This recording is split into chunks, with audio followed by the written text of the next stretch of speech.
My name is Kira and I'm 31 years old. A few years ago, I almost lost my life on my birthday. My birthday is approaching again, and I thought that I'd upload my story here for anyone who's interested to hear it. I met my ex-husband, Andy, through a dating app. We had the same sense of humor, and he made me laugh until my sides hurt. We went on a few dates and gradually fell in love, and we dated for around 4 years before we got married. By this point, we were very well known and adored by each other's families. I was especially loved by Andy's parents, Carl and Marcy. They only had one son, Andy, and they'd always wanted a daughter. So whenever I went over, they'd treat me like I was a queen. My family was no different. They lived a little further away, about a 7-hour drive from our place. So Andy and I would visit them once a month or so. They adored Andy and spoiled him senselessly. The one person who loved Andy the most was my grandmother.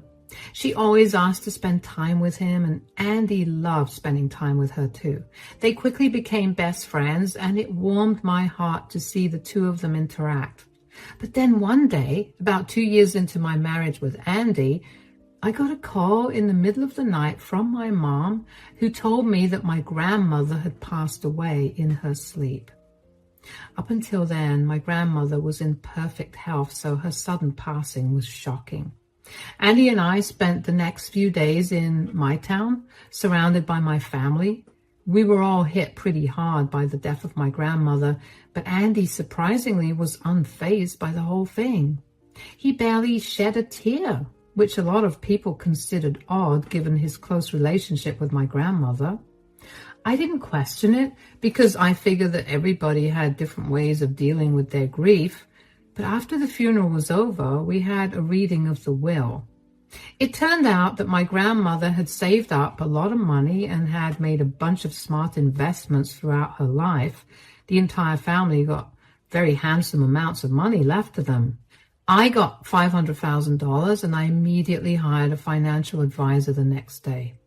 The advisor guided me on what to do with it, and in the end, I decided to invest 70% of it while I'd use the rest of it to help Andy and I pay off some loans and to spoil the both of us. I asked Andy if he was okay with that, and he told me he had no say in what I did with my inheritance, so he'd be okay with whatever I decided. So I went ahead with my plan. When Andy and I returned home, I noticed that Andy was still quiet and withdrawn.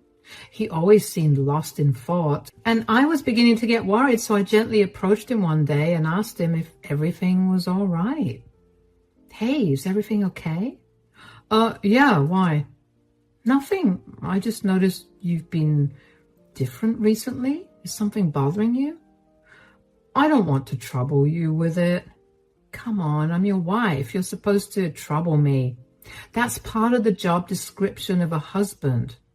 This isn't something that's fun or lighthearted, which is why I don't want to talk about it. Just talk to me about it, and if I don't like it, I'll ask you to stop, okay? Fine. Do you ever wonder when you'll die? You were right. This is dark. I told you. That's enough. No. I was just making an observation, but yeah, I do think about it from time to time. Isn't it scary that you could die at any point? I can't imagine losing you. It is scary to think about, but we're usually very careful. Besides, whatever's meant to happen will happen, and there's nothing much we can do about it. Is this about my grandmother passing away? Yeah, it's just that death freaks me out. I don't like knowing that one day I'll never wake up. That's a very valid worry, but I guess that's just more motivation to live every day the best we can. I guess. Do you think we should get our wills made? What? Yeah, I mean, if one of us suddenly passes away, we need to have our wills in place. Oh, you're being serious. My grandma's death really freaked you out, huh? Big time. But I was doing some research and realized that it would be best for us to make our wills way ahead of time. It's a great way to take care of your partner in case one of us passes away suddenly. Will doing that make you feel better? Yeah. But if you don't want to do it, we don't have to. No, we'll do it. But why don't we put that thought aside for a bit? Sure. Do you think that we could get it done next week? We'll see about it, darling. I need a definite answer so I can get things arranged for us. Whoa, okay, we can get it done next week. Calm down a little for me, please. Sorry. I just want this done so I can feel better. I'm a little too on edge about this whole thing. I get it. But for today, let's try to put it out of our minds, okay? Yeah, okay. It was kind of cute to see Andy all worked up about the concept of death at that time. I wasn't scared of it, nor did the topic plague my mind. I barely thought of it, but it made me feel nice that Andy thought of things like that and made the effort to find out the best things to do to ensure that his wife was well taken care of in case he lost his life. Of course, I didn't know the truth until much later, but I'll get back to this later. The next week was spent drafting our wills. Initially, I decided that I'd want to leave something for my parents, especially since I'd received such a large inheritance from my grandmother. But Andy was very much against that. I tried to compromise with him. I told him he could have 60% of my assets while my parents could get the remaining 40%. But Andy would not have it. I tried to fight him on it. But Andy refused to budge. He kept insisting that I leave everything to him. I felt very uneasy about the whole thing. I don't know how exactly to explain how I felt, but I felt like there was something very wrong. Andy had a crazed look in his eyes when he insisted that I leave everything I owned to him. I ended up doing what he wanted anyway because I figured that he was acting that way only because he was still freaked out about death.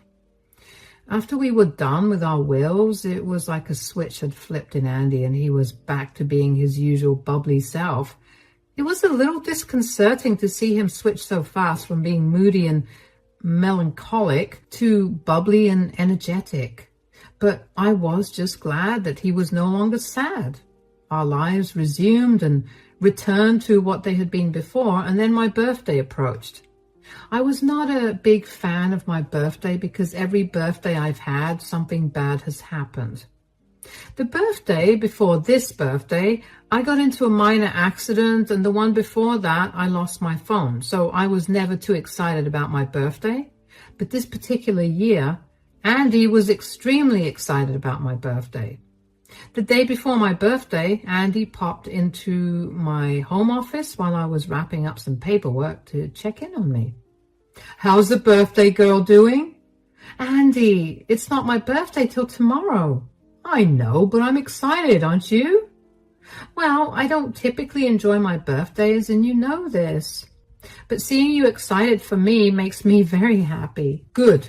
Also, I'm really sorry that I've been freaking out the last few weeks. Death is just scary. I feel bad that I spent the weeks leading up to your birthday making you do things regarding death instead of reminding you of how grateful I am that you're alive and with me. Hey, it's okay. I get it. Death is not a light subject, and I kind of liked how cautious you got. It was a smart move to make our wills in case something went wrong. Don't worry too much about it. Even if you haven't spent the last few weeks celebrating my life, I'm sure you'll make tomorrow a great day. Of course, I will. Do you have any plans for tomorrow? Well, I'll probably meet with some of my friends for brunch tomorrow, but other than that, I don't have anything planned. Great, because I have planned something for us. Oh, what is it? I reserved a table at Dad's restaurant for your birthday dinner tomorrow. I asked Dad if I could customize the menu, and he agreed. So tomorrow at his restaurant, there will be a dish called the Kiera Special, made not only for you, but for everyone to try. What? That's crazy. Oh my God, that's so cute and so cool. Am I the best husband or what? Definitely the best. My parents will be sitting with us for dinner too, but after we're done with dinner, the two of us could go on a long drive and stop by the beach to watch the stars. That sounds absolutely perfect. I'm excited to see Carl and Marcy again. It's been a while. Oh, they're ecstatic to see you. My mom won't stop trying to have a say in my planning for you. Of course, I'm not letting her because this is my gift to you. Oh, come on, let her do something too. Are you saying you don't like what I've planned so far? I'm kidding. I didn't mean that at all. I appreciate anything you do for me. You better mean that. Anyway, I have to go right now. Where are you going? I'm swinging by Dad's restaurant to talk to the chef about the Kiera special. It needs to be perfect for tomorrow. Okay, come back soon. I found Andy's enthusiasm kind of infectious, and I went from not really caring about my birthday to being excited for it. I was even more excited that we were going to be having dinner with his parents at Carl's restaurant. When Carl decided to open a restaurant a year after Andy and I got married, I was the first to show up and help him set up. His restaurant grew very successful. It was a fine dining adjacent restaurant. It wasn't entirely fancy, nor was it like a bistro. It was the perfect blend of the two, so it had a lot of business. Carl would often talk to me about the business, and I enjoyed listening to him talk about it, especially since Andy barely cared much for it. He was just happy that his father was happy. I was excited to spend my birthday at his restaurant because the food there was genuinely good, and I loved being able to support him on that day. The next day, Andy spoiled me with a lot of gifts and coffee from my favorite coffee shop. He had a bath ready for me and made it all romantic. He dropped me off at the place my friends were meeting me for brunch and then picked me up with flowers in hand.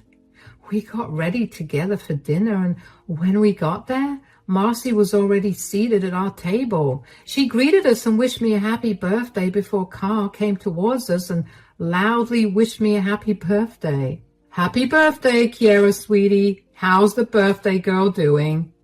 Thank you so much, Carl. I'm doing great. I'm excited for dinner. I can't wait to see what you've prepared for me. Oh, yeah, the chef wanted to meet you and wish you a happy birthday. Oh, that's sweet. Come on, then. You could also see how the kitchen works. You were asking me about it the other day, so let's go. Come back soon. I'll be right back, honey. I didn't remember asking Carl how the kitchen worked, but I appreciated the fact that he thought I'd liked it. I walked with Carl into the kitchen, where he then stopped me. Okay, I have to tell you something. Huh? What's going on? I only made an excuse to get you away from the table and away from Andy. Why, is everything okay? Andy came to the restaurant yesterday and asked to see the chef. I didn't think much of it because you know how Andy loves to cook. I thought he wanted to cook something special for you, so I let him go and didn't check in on what he was saying. Uh-huh. After Andy left, the chef came up to me and showed me a tiny bottle that Andy had given him that contained crushed peanuts. He asked the chef to sprinkle it in your food. What? But I'm deathly allergic to peanuts. I know. I was shocked and I didn't know how to contact you without Andy knowing. But why would Andy do that? I have no idea. But whatever it is, I highly doubt that it's a good reason to almost kill you. Has he been behaving differently or weirdly recently? I mean, I don't think so. After my grandmother died, he did get a little weird, but he told me that he was just freaked out by death, especially the death of a close family member. What do you mean by weird? Like, he rushed us to get our wills done because he was scared that we would die at any time. Did you by chance inherit any money from your grandmother? Yeah, I inherited a little more than $500,000. And who did you leave as your inheritor in your will? Andy, and he was weirdly adamant about it being him. Bingo. I think he wants your money. That's crazy. Why would he want it? What have you done with the money since you got it? I invested most of it in stocks, and the rest I put aside to buy myself some things that I've always wanted. I also spent some of it on Andy, so I don't see why he'd want the money. I don't know why he wants the money, but I bet there's something deeper here. Just try to pretend like you have no idea about what I said. I made sure the chef doesn't put anything in your food, so you don't have to worry about it. We'll catch Andy and find out what exactly he wants." I was beyond confused about what was going on. I couldn't fathom Andy doing something like that. He just spent the whole day pampering me. Why would he try to hurt me like that? But he had gone out to meet with the chef the previous day, and this was the first birthday of mine that he'd been so affectionate and caring. I also didn't see any reason for Carl to lie to me or make up something so crazy. When our food came out, I tried to take a picture of the food to post on my social media, but Andy kept insisting that I take a bite of the food. I tried to laugh it off and told him that I wanted to take a pretty picture so that I could promote Carl's restaurant too. But Andy got weirdly aggressive about me not eating. I looked at Carl and he looked just as concerned as I was, so I decided to follow along with Carl's plan. I took a bite of the food, which, by the way, was delicious, but after a few seconds I pretended to have an allergic reaction. I started coughing and looking panicked. Andy looked almost manic, but Marcy was the first to be concerned for me. "Sweetie, what's wrong? Are you okay?" I don't know what's happening. My throat feels like it's closing up." "What?" "Andy, could you take my EpiPen out of my bag?" "Sure, it's not here." "What? It's not here? Oh my God." "What's going on?" "I think there were peanuts in the food." "What?" "Impossible. I specifically made sure that none of your food had peanuts in it." "Who cares? Right now, Kiara needs her EpiPen and then she needs to go to the hospital. Call 911. I'll go back home to get the EpiPen." "Forget 911. I'll rush her to the hospital. The ambulance will take some time to come anyway. Come on, Kiara, let's go." Andy had left and Carl and I got in Carl's car. We drove around the block and waited until we were sure that Andy had left. I couldn't understand why Andy thought that finding my EpiPen was more important than accompanying me to the hospital, but I tried to justify it with him being too panicked to think straight. Carl and I returned to the restaurant in time to see Marcy angrily marching towards the kitchen to yell at the chef. We stopped her in time and she was shocked to see us there. "Carl, what are you doing here? Is Kiara okay? Why aren't you at the hospital?" "Kiara's fine." "I'm here. I didn't actually have an allergic reaction to anything." "What? Why would you fake an anaphylactic allergic reaction? That's messed up, Kiara." "Calm down, darling. We needed to test something out." "You were in on her little act?" "I told her to do that. Yesterday, Andy handed the chef a vial of crushed peanuts to put in Kiara's food." "What? Why would he do that?" "That's what we wanted to test. His reaction seemed normal so far, so I wonder what he could have possibly wanted. Kiara and I thought that he was probably after her inheritance." "That's crazy. Why would Andy need Kiara's inheritance? And even if he did, couldn't he have just asked her?" "Yeah, that's what I was thinking too, because if he'd asked me, I would have readily given it to him. But he had been acting weirdly since my grandmother passed away, and that's why it's the only thing Carl and I could think of." "So what do you think he's going to do now?" "I have no idea, but I made sure to change all my bank account passwords so that he has no way to get into them." "That's great. Will you get a notification if he tries to log into your account?" "Yeah, I will." "Oh, would you look at that? I got a message from my bank saying that I have only one more attempt to log into my account before they freeze it for a day." "Oh my God. What do we do? Andy literally tried to kill you, Kiara." "Let's call the police and go over to Andy and Kiara's home. We'll get our answers out of him before the police arrive. Come on, we don't have time to wait." We grabbed all of our stuff while Carl called 911 to inform them about our situation. The 911 operator asked us a lot of questions to make sure that Andy was not armed or able to hurt us in any other way. When Carl told her that Andy was not armed, the operator told us to keep Andy occupied at his current location until the police arrived. We got back home as quickly as we could. My heart was pounding. I couldn't believe that Carl's and my hunch were right. Why in the world would Andy need my money? And why did he have to plan this out so much? And more importantly, did he have to hurt me to get the money? My emotions kept swinging from confused to angry to scared. Marcy and Carl looked just as afraid and confused as I was. Marcy held my hand the entire drive home. I knew exactly what she was feeling, but I couldn't comfort her in any way because I was just as confused as her. When we got closer to my place, we parked the car a little further away from my house. We then walked over to my house and I quietly let us in. I had Carl put his phone in his shirt pocket with the camera facing outward because I wanted to record our confrontation with Andy in case Andy tried to go back on his word later. I quietly looked through the living room and the kitchen and didn't find Andy there. The bedroom lights were off and the only other place he could have been was my home office. I quietly opened that door and saw Andy searching through all my things like he was desperately trying to find something. Eventually he noticed me. "Kiera, what are you doing here? I thought you'd be in the hospital."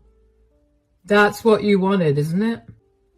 "Dad, Mom, what's going on?" I think the more important question is, why were you trying to access my bank accounts? "What? I wasn't doing any of that. I was only searching for your EpiPen." "Save it, Andy. I can see which device tried to access my account and it shows yours. Why did you try to kill me to get into it?" "What are you talking about?" "Stop playing around, Andy. My chef told me about your plan to induce an allergic reaction out of Kiera on her birthday. He showed me the vial you slipped him and handed me the cash that you paid him to do it." "Why did you do it, son? Why do you need Kiera's money so bad?" "Oh, God, fine, I did it. I tried to hurt Kiera for her money. I'm in a really tough spot and I needed the money." "Tough spot? What kind of tough spot do you have to be in for you to have to kill me?" "I borrowed money from some dangerous loan sharks and I needed money to pay them back. I couldn't tell you because you'd be upset with me and you wouldn't give me the money." "You borrowed money? But why? You make more than enough money, and if you needed any extra money, you could have asked me. You didn't have to try to kill me." "I've been gambling. I accumulated quite a large debt because of it. I was too ashamed to tell you, so I went to these loan sharks that hang around the casino and I borrowed money. Now they're after me to return the money, but I don't have any.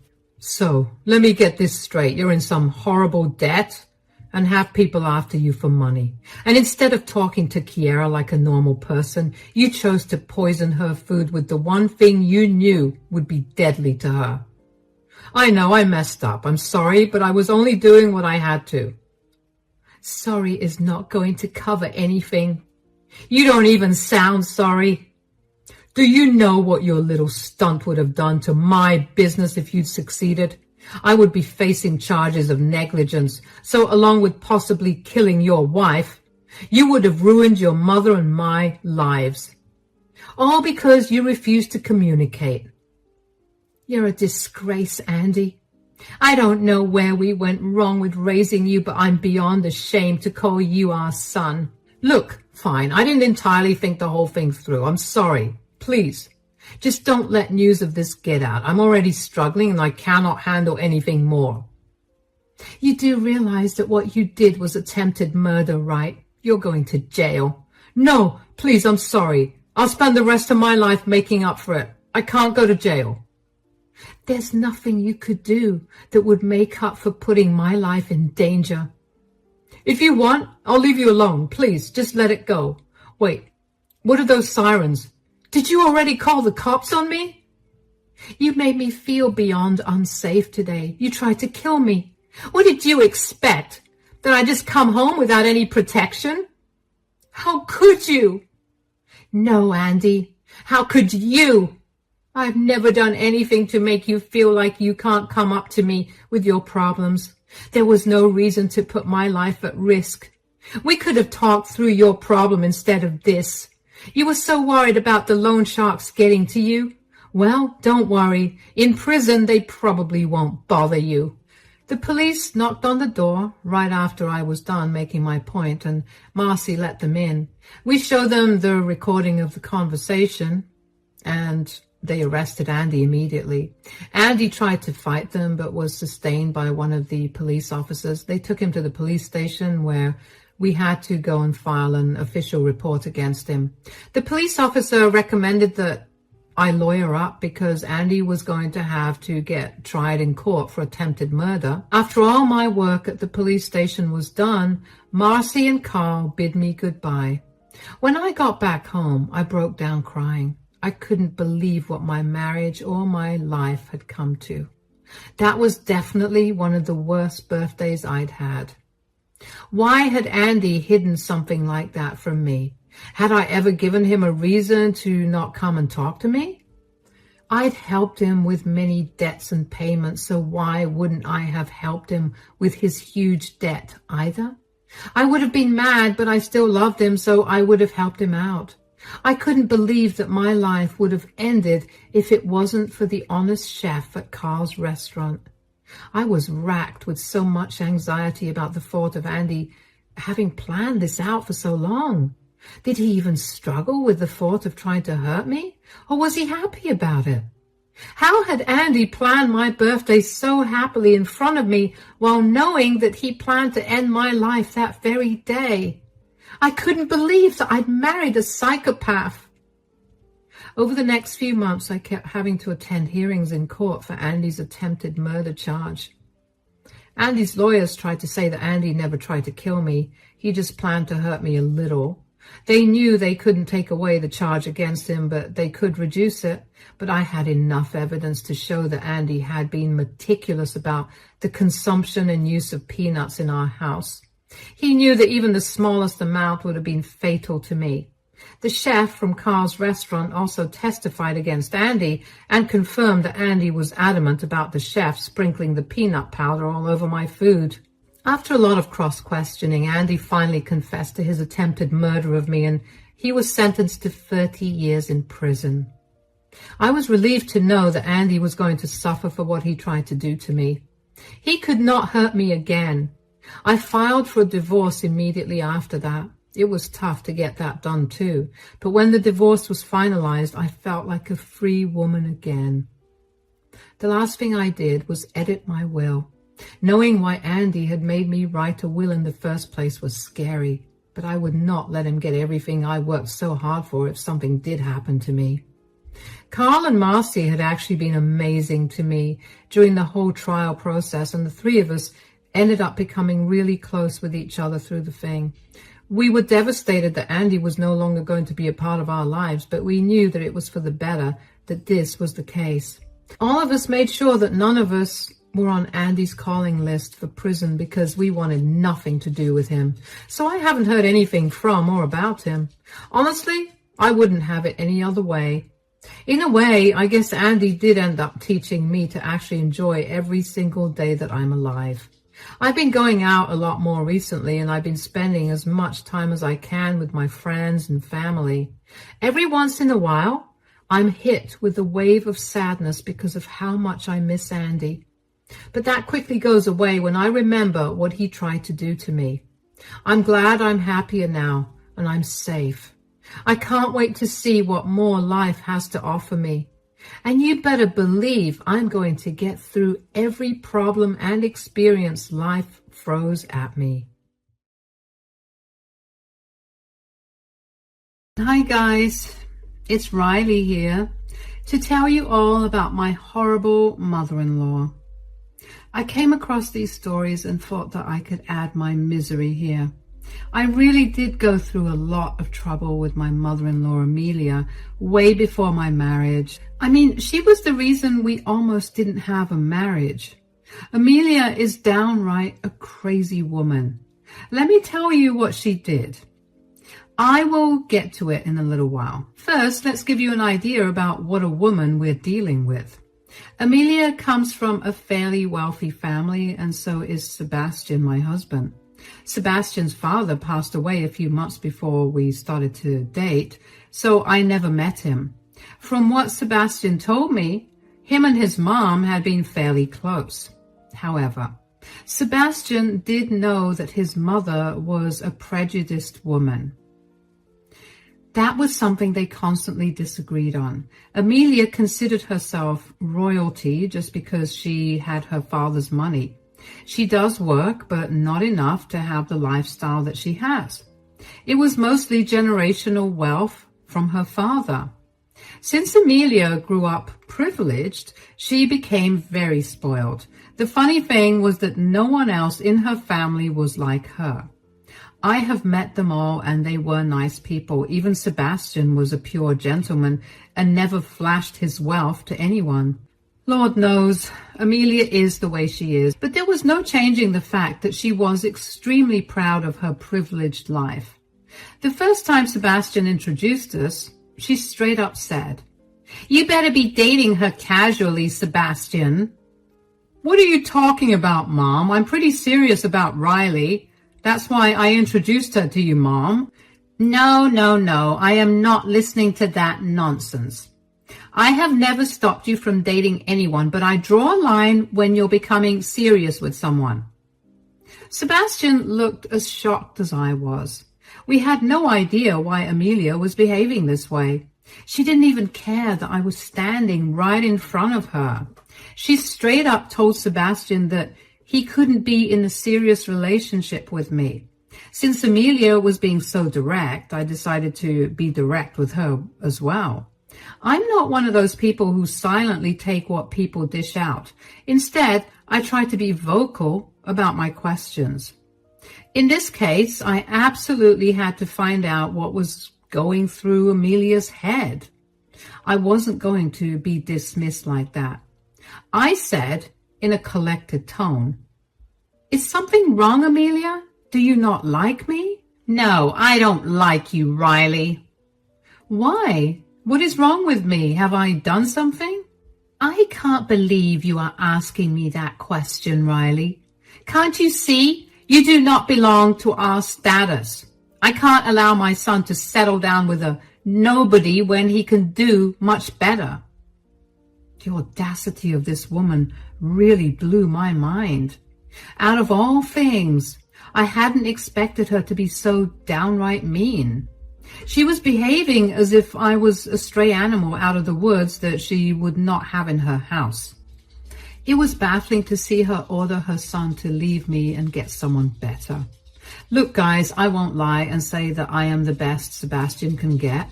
He is a handsome and rich man with his own business. He really could get a better woman, but he chose me.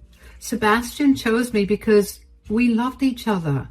That was something Amelia refused to accept.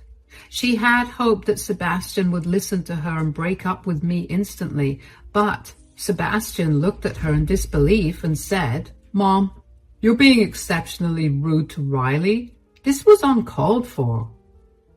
"How am I being rude, Sebastian? I'm just telling her the truth. She is unsuitable for you. You will get someone 10 times better than her." "What are you saying, Mom? I'm not leaving Riley for anyone else. I'm pretty happy with her, and I don't care if we don't come from the same status." "Well, I'm not going to allow her to be a part of our family, Sebastian. You need to find someone better. If you think you can't do that, I will find someone for you to marry." Yup. Amelia was asking her son to have an arranged marriage because she didn't approve of me. I was shocked to see that she was so cold to her own son.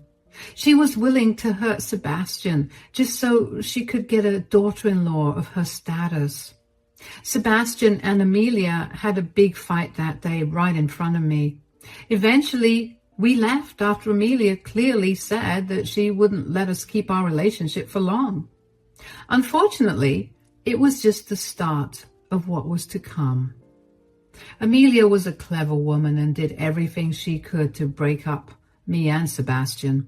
She used to call him for lunch dates and ambush him with women who she thought would be good for him. Sebastian would then find himself in an awkward situation and had to tell the innocent woman that they had been duped. Amelia also threatened to disown Sebastian after many other things to get him to break up with me. We jointly ignored her and moved on with our relationship. Eventually, Sebastian and I got engaged 2 years after we moved into our own house. Sebastian waited for a while to get engaged because he really wanted his mother to come around. But she didn't. In fact, she threw a fit when we announced our engagement at a family party. Thankfully, family members shut her up and kept her at bay so that she wouldn't destroy our big announcement. She wasn't able to cause much trouble that day, but she did plan something to try and destroy our engagement. Amelia came to our house a week after we announced our engagement. She brushed past me and went straight to her son. Sebastian had no idea why she was there, since they didn't even talk that much anymore.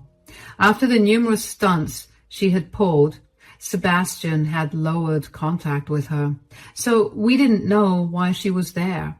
Amelia made herself at home and then said to Sebastian, "I have to have a serious conversation with my son. You can leave, Riley."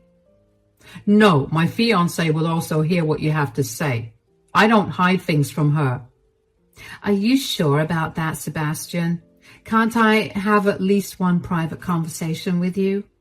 "I have learned a lot from past experiences, Mom.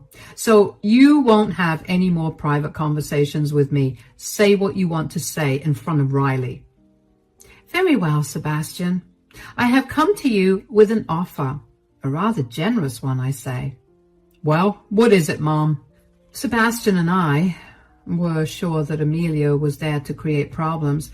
There was a pattern with her when she would go quiet and then restart her antics again after a few days. She was simply relentless. Even after we got engaged, she refused to accept that Sebastian wasn't leaving me. She was still trying to find ways to separate us. But out of all the things she did, this one takes the cake for being the worst. We were shocked when we heard it.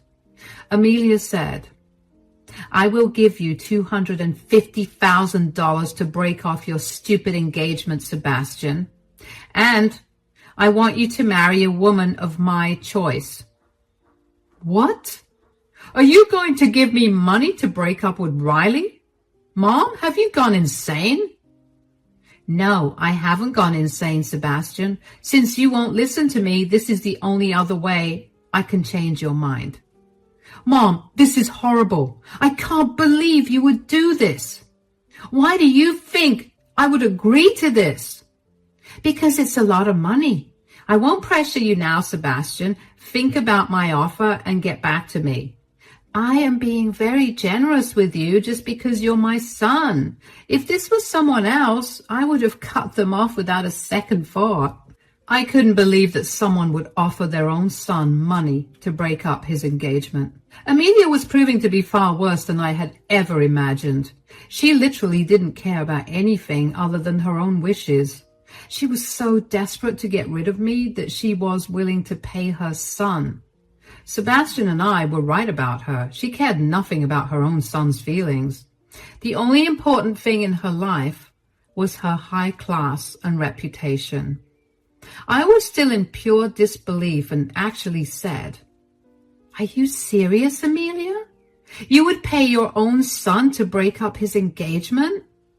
If it works, why won't I? Money works every time. If that's what it takes to make you go away, I will do it." "That is never going to work, Amelia. I know how much Sebastian loves me. He would never take your offer." "Well, he doesn't seem to air his offense with my offer anymore. Let's see what happens, Riley. You are too confident in your stupid self. We will both see what Sebastian chooses in the end." "I'm pretty sure that's because he can't comprehend your audacity. You have some nerve coming into our house and trying to break us up. He will never agree to this." "Oh, really? Is that what you think he'll say? So, Sebastian, should I take it that you are refusing my offer?" Amelia directed her question to Sebastian, who wasn't talking anymore. I was also looking at him and hoping that he would agree with what I said. There was no way he was going to consider this offer because he loved me. He wouldn't leave me for anything. Sebastian had promised me that. But my fiancé didn't outright say no to her. Instead, he just sighed and said, "Mom, this conversation is done for the day. You said that you would give me time to come to a decision, right? Fine, give me that time now. I will tell you when I have made a decision." Oh, will you look at that, Riley? Sebastian is actually asking for time to consider it. Looks like your love isn't all that strong after all. Very well, Sebastian, I will leave today. Take your time and get back to me when you have made a decision. Think carefully because your future is on the line. I'll think about it, Mom. Please, just leave and let me talk to Riley. I'll call you once I've made my decision. Amelia seemed to be super happy with this outcome and left with a smile on her face. And before she walked out the door, she didn't fail to cast me a smirk that said that she was confident her plan would work. I was too stunned to do or say anything back. Yes, I was raging mad at her, but there was a bigger problem that I needed to think about. After Amelia left, there was some silence between me and my fiancé. Sebastian was thinking hard about something, while a million different emotions were coursing through my mind. I had no idea why Sebastian had given Amelia the impression that he was considering the offer. I was starting to get scared that he was actually considering taking the money and breaking up with me. Amelia was right about one thing. The $250,000 she offered was indeed a lot of money. Enough to change the minds of many people. I was starting to worry that Sebastian was one of them, and after a while I couldn't take his silence anymore. I simply looked at him and said, "Are you really considering your mother's offer, Sebastian?" "To be honest, Riley, I am considering Mom's offer." "What? What are you saying, Sebastian? You want to take the money and break up with me?" "Look, Riley, it's a lot of money and I think we should..." I just couldn't wait for him to finish what he was saying. The fact that Sebastian would break up with me for money absolutely blew my mind. I hadn't expected this to happen at all. I was confident about our love and thought that we could survive anything. But now I felt like it was all a lie. I started to cry and actually felt like my world was crumbling. I was horrified by the notion that my fiancé would leave me for money. I was actually starting to get a panic attack when my fiancé came to my side and held me close. He tried to calm me down as I cried and told him that I hated him. Now, I probably shouldn't have done that because my poor fiancé was horrified and looked panicked. He then said, "Oh my God, Riley, stop crying. I'm not leaving you or breaking our engagement." But you said that you're considering your mom's offer. Since it's a lot of money, you won't take it. And yes, I said that I am considering Mom's offer, but you started to cry before I could finish talking about why I had decided to consider her offer. Don't you trust me, Riley? I did trust you, but then you said that you'd choose money over me. I never said that, Riley. Yes, I do plan to take Mom's offer and the money, but I have reasons for that. Now calm down and let me explain it to you.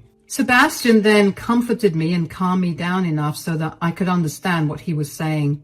He told me his entire plan, after which I was shocked, but in a pleasant way. I hadn't realized just how smart my husband was. When he was done talking about his plan, I said, "Wow, Sebastian, you came up with this plan in the few minutes that we talked?" "Yeah, your fiancé is actually smart, you know. Maybe you should give him more credit. Also, trust me a little before jumping to your own conclusions." "I'm sorry, Sebastian. I was scared and worried that Amelia was right. When you started talking about the money, I panicked and assumed the worst." "Look, Riley, I meant it when I said that I will never let you go, no matter how much money my mom or anyone else offers. I will always choose you. So don't ever doubt me again." I felt really stupid for being so mistrustful. I literally did jump to conclusions when my fiancé only had good plans for us. His words had made it seem like he was considering leaving me for money, but he had a whole different agenda on his mind. He told me his entire plan, and I must admit that I felt excited about it. We had a good laugh about it and how Amelia would throw a tantrum when she would realize that her offer had an entirely opposite effect than she had intended. Sebastian and I finalized our plans for a few days, after which he finally made the call to Amelia.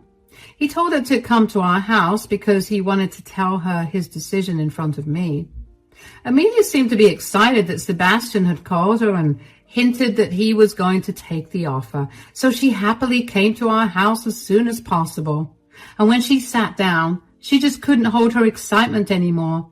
She said, "So, what did you decide, Sebastian? Have you come to a decision?" "I have come to a decision, Mom." "And what have you decided, my dear son?" "I'm going to accept your offer, Mom. I will break up with Riley if you give me that $250,000 you promised."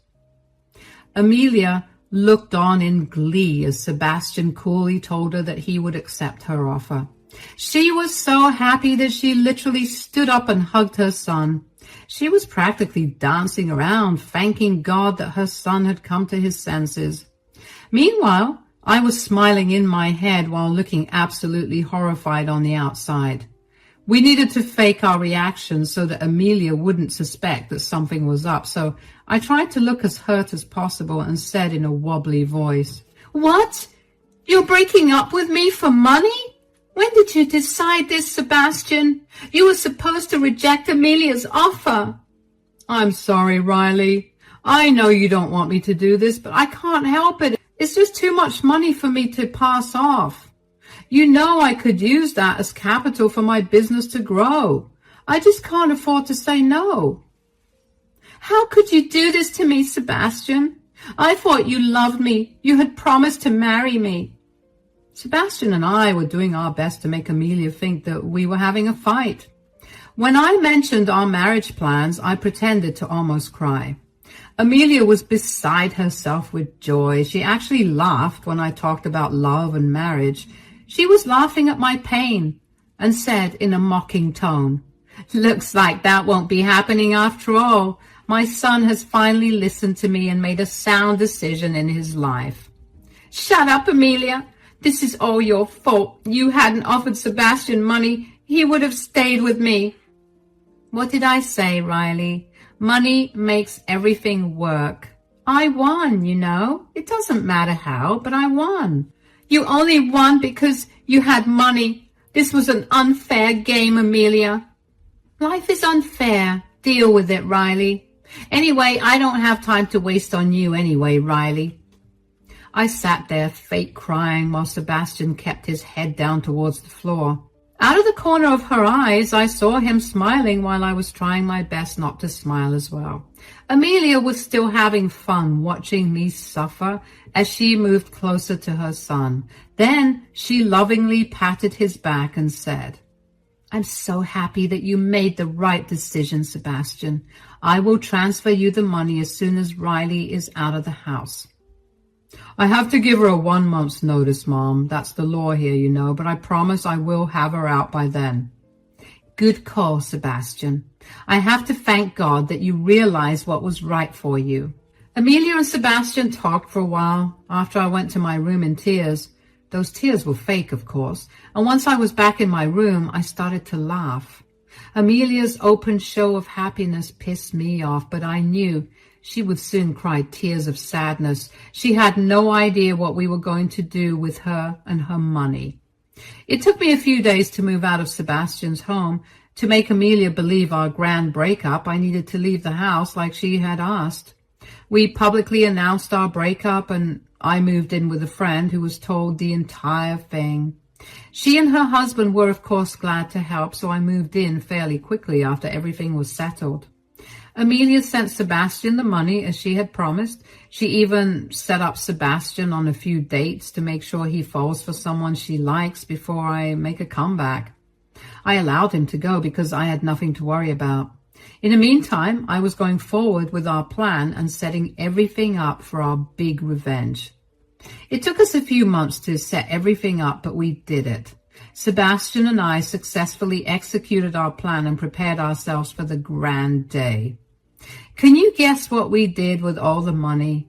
Well, I'm going to tell you now. The day the main incident happened, Amelia called Sebastian frantically and said, "What is going on, Sebastian? Why am I hearing that you have gotten married to Riley? Tell me this is a bad joke." "Nope, it's not a joke, Mom. Riley and I got married today. We are officially husband and wife." "What? No, you can't do that. You promised to break up with her and end your engagement. That's why I gave you all that money." Now, Mother, don't get so excited over anything. Yes, I did promise to end my relationship, but you never said anything about getting back together with Riley. I broke up with her like you said, but didn't enjoy it. So later, I made the decision to get back together with her. And, long story short, we're married now. Amelia was stunned into silence while Sebastian and I laughed our butts off. We had indeed gotten married on that day. We booked ourselves a nice vacation abroad, and with a few friends, we got married. Guess who paid for it all? Amelia, of course, who is now my mother-in-law. We had my destination wedding completely on Amelia's dime. And yes, that was the plan all along. When Sebastian was given the offer, he came up with the idea to take the money and spend it together. We planned to elope and have a destination wedding with only our close friends. We would have a bigger party later, but first it was important for us to get married so that Amelia could put a stop to her stupid plans. God knows what ridiculous idea she might have come up with if Sebastian had rejected her offer. So we realized that this was a better way to deal with her shenanigans. We were pretty done with her anyway, but Amelia was apparently not done with us. She screamed at us on the phone and said, "How dare you do this to me? How dare you betray your own mother, Sebastian? I know it was surely Riley who came up with this ridiculous plan." "There's no use blaming Riley, Mom. I actually came up with this plan all by myself. Riley knew about it, of course." "How could you do this to me, Sebastian? I gave you almost all my money. This is so unfair." "Sorry for cutting in, Amelia, but I do believe you said that life is unfair, and we just have to deal with it. Why don't you take your own advice and practice it?" Amelia was once again stunned into silence when I threw back her words at her. She was almost in tears at this point while being very angry as well. Her plan had backfired so badly that she had no way of recovering her lost money anymore. She cried and said, "I will never forgive you two. I will tell everyone what you did." "Good. Go ahead, Mom." "People already know what you tried to do to us. They aren't happy with your actions, you know, especially Grandpa." "What? Did you tell my dad?" "We both did, Amelia. He's very disappointed with you. You might want to check in with him because he is planning to disown you." "What have you done? You have betrayed me in the worst way possible, Sebastian. I don't think I can be around you anymore." Amelia was clearly threatening us because she would never let go of her son out of her own will. She held on to Sebastian like glue, which is why she never wanted him to marry me. I doubted that she would have let anyone marry him. Anyway, the thing is, we didn't care about Amelia's threats. In fact, Sebastian and I had already decided to go no contact with her. You can only imagine Amelia's surprise when Sebastian said, "Believe me, Mom, I feel the same way. In fact, I was going to tell you that my new wife and I will be going no contact with you." "Now you're saying that you'll cut me off? I'm your mother, Sebastian. You can't cut off your family." "Families don't try to break up relationships and engagements, Mom. All these years I had been hoping that you would come around and see how much I love Riley. But no, I have realized that you never cared anything about my feelings, so I don't have to care about yours anymore either." Sebastian made his stance exceptionally clear. It also became clear to us that his mom was just bluffing about cutting contact. When Sebastian told her about us not having a relationship with her anymore, she went ballistic. She absolutely freaked out and changed tunes. Amelia realized that Sebastian was slipping away from her fingers. I guess she realized that hating me wasn't worth it after all. Now she wanted to talk and come to an understanding. She said in a panicked voice, No, Sebastian, listen to me. There's no reason to be so hasty. Let's talk this out. When are you getting back? I'll come and talk to you. I don't want to talk to you, Mom. Thanks for the parting gift, but we're done here. No, I will not accept this. I will show up to your house and hound you till you give in. Dear old Amelia was back to using threats again. However, this one was milder than before, probably because she was scared of trying her old antics again. She can be very persistent when she wants to be. We knew that very well because we had first-hand experience. Sebastian and I had anticipated this and knew that she would keep hounding us till eternity. So my dear husband came up with a plan to deal with this as well. Amelia was truly having a bad day and things kept getting worse and worse for her. Then I decided to deliver the final blow to her and get some of that cold revenge for myself and my husband. I laughed at Amelia and said, There's no point in doing that either, Amelia. We're moving out of that house soon. What? Why are you moving out? Where are you going? Now, that is something you will never know, Amelia.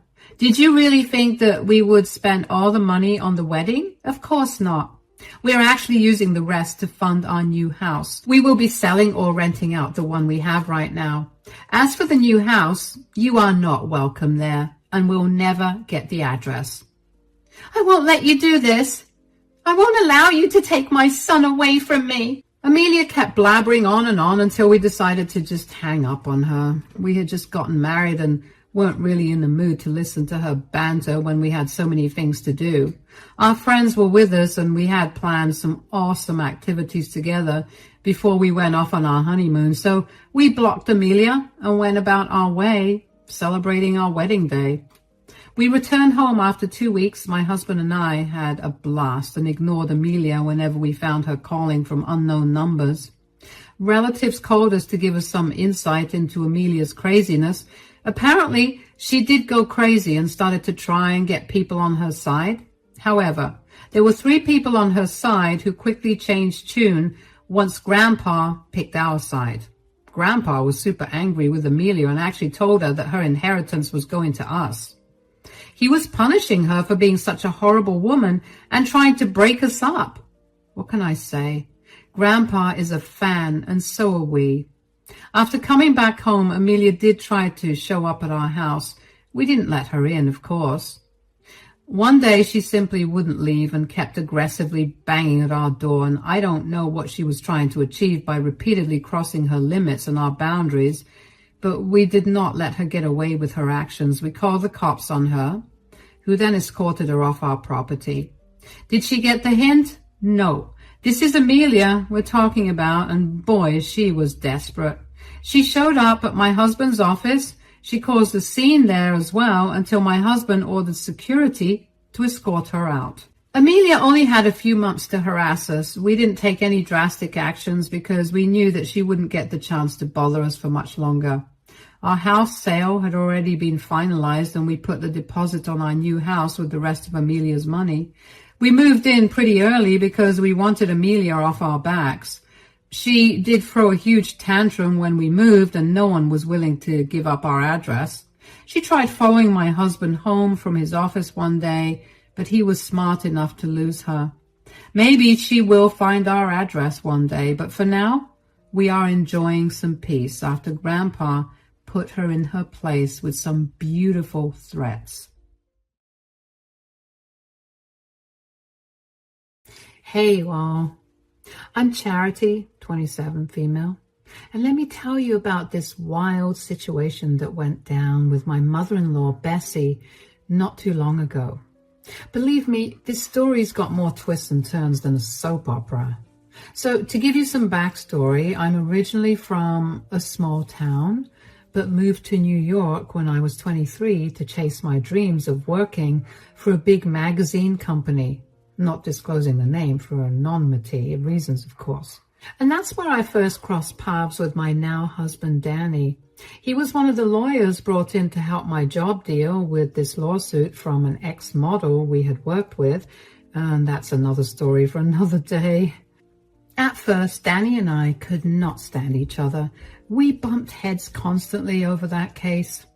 He thought I was this ditzy party girl who didn't know the first thing about business, and I just saw him as another arrogant suit who loved flaunting his credentials.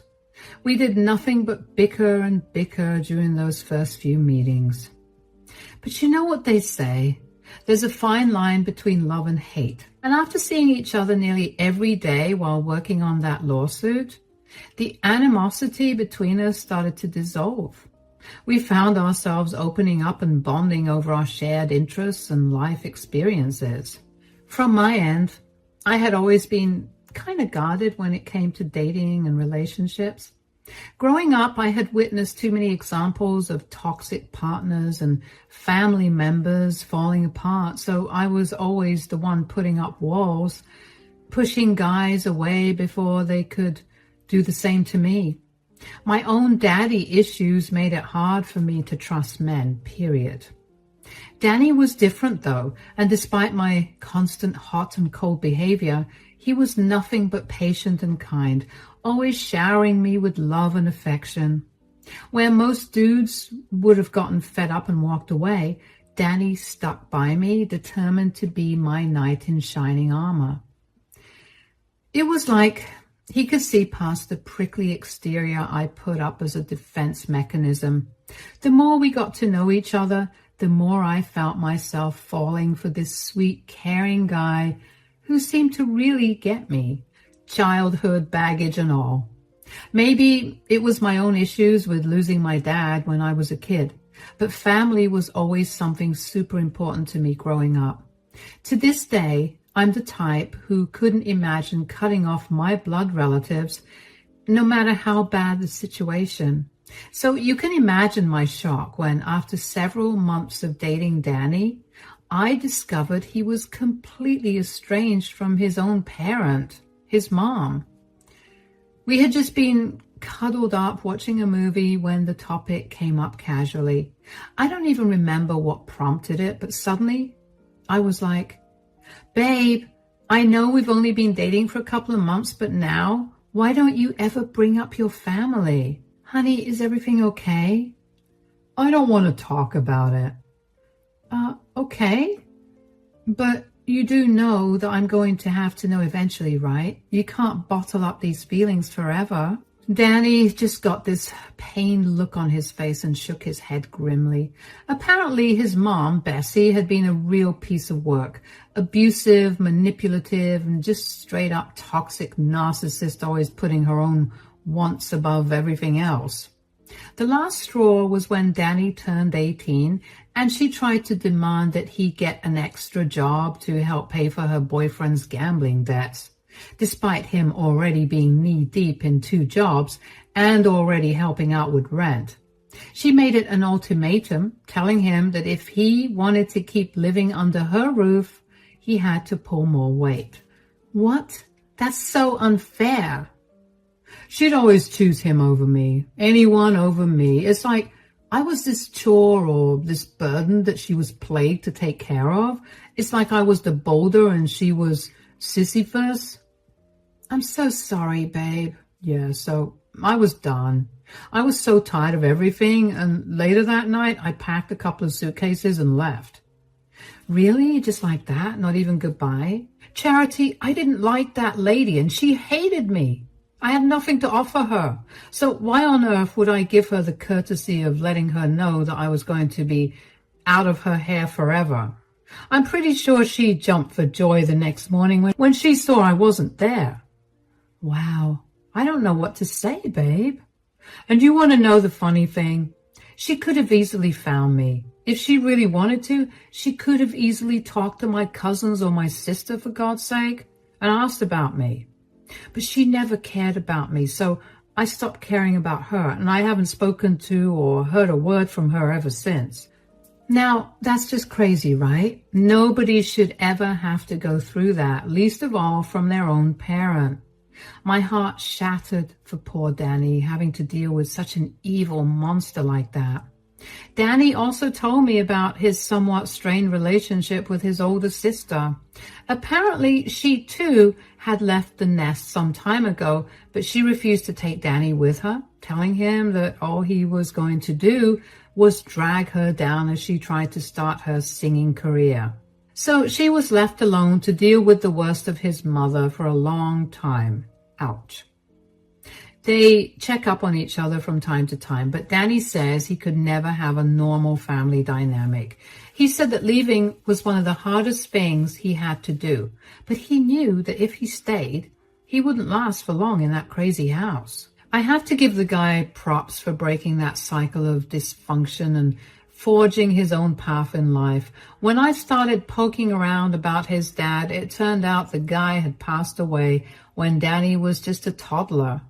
From what he told me, Bessie never let the man's memory be at peace either, always talking trash about her deceased husband to manipulate her kids. So here was this guy I was falling for who had zero contact with any living family members except for his sister and a couple of cousins. At that moment, after hearing such a heartbreaking story, I made a promise to Danny that I'd make up for all the toxicity he had endured. I vowed we would build our own warm, loving family together, free from any of that dysfunctional BS he had been exposed to. I told him that he would never have to go through anything like that with me and the family that we were going to build. Those words must have really resonated with him because just a couple of years later, Danny got down on one knee and proposed. We were over the moon with happiness and finally ready to put the past behind us and start fresh as a new family unit. Or so we thought, because, the drama couldn't stay away for long. Our wedding day arrived, and while it was filled with so much love and joy, that wretched Bessie somehow caught wind of the event and decided to make an appearance, unwelcome and uninvited. Can you believe the audacity of this woman? Apparently, Danny's cousin had spilled the beans to someone who told Danny's sister, who then looped their mother into the whole thing. You see, even though Danny was still in contact with his sister, they checked up on each other every now and then, and he didn't tell her about the wedding because he knew something like this would happen. Bessie was the type of person who wouldn't come to your dance recital, but she'd sure as heck ruin your birthday party. You know the type of people I mean, the people who always want the attention on them. It was like it was happening in slow motion. We had just finished tying the knot and getting jiggy on the dance floor, but that's when the door swung open and I saw a face I didn't recognize. But when I turned to Danny, it was clear as day who this elderly-looking woman was. "Oh, Danny, did you miss me? I've missed you oh so much. Why didn't you tell me you were getting married? Can you believe this guy, my own son, forgetting to invite his own mother to his wedding? Not to worry, though. I'm sure it was all just a big misunderstanding." "What the hell do you want, Bessie?" "Oh, looks like someone's being testy. And on such a joyous day, no less. Shouldn't you be happy to see me?" "I'd be happier if you were 6 feet under. Who told you about this?" "Alice," Danny's sister, said she got word from Mark, Danny's cousin. Danny shot daggers at his cousin, who was just a couple of feet away, and Mark just looked embarrassed, like he didn't mean for it to happen, but it was too late. "Alice didn't want to come, said she had a flight to catch. You know how she is." "Why can't you just leave? Can't you see I'm happy? Leave me alone. Nobody wants you here." Poor Danny was completely blindsided and beside himself with anger. I had no idea what to do in that situation except try my best to stay calm and get this raging lunatic away from my husband before she triggered him any further. But that seemed nearly impossible, with Bessie getting louder and louder after each sentence, causing an even bigger scene and mortifying our guests. It was humiliating. She started insulting me as well, telling me my dress was ugly and that she had better fabric in the 80s. This really set Danny off, and he started going ballistic. He was yelling and cursing, just saying, "Go away. Get away from me. I hate you. Why are you here? You want to cause a scene? Is that what you want? I'll give you what you want." Some of his groomsmen were trying to calm him down and drag him away from the commotion, and I jumped right into wifey mode, taking the responsibility of sending this witch away so that we could try and get back to the festivities. But from the looks on everyone's faces, my friends, my family, Danny's co-workers, seemed like this party was officially a dud. All thanks to that troll and her dramatics. While Bessie was in the middle of making a scene, screeching like a banshee about how dare we exclude her from her own son's wedding, I tried pulling her aside for a peaceful chat, woman to woman, and telling the MC to get the music going again so that we could enjoy the party. In that brief encounter, though, I could already tell this chick was already cartoonishly evil. The whole time we spoke, she just smirked and glared at me with these beady little eyes. Any reasonable person could sense the contempt and jealousy radiating off her. At one point, she even said something so messed up that all my sympathy for her vanished instantly.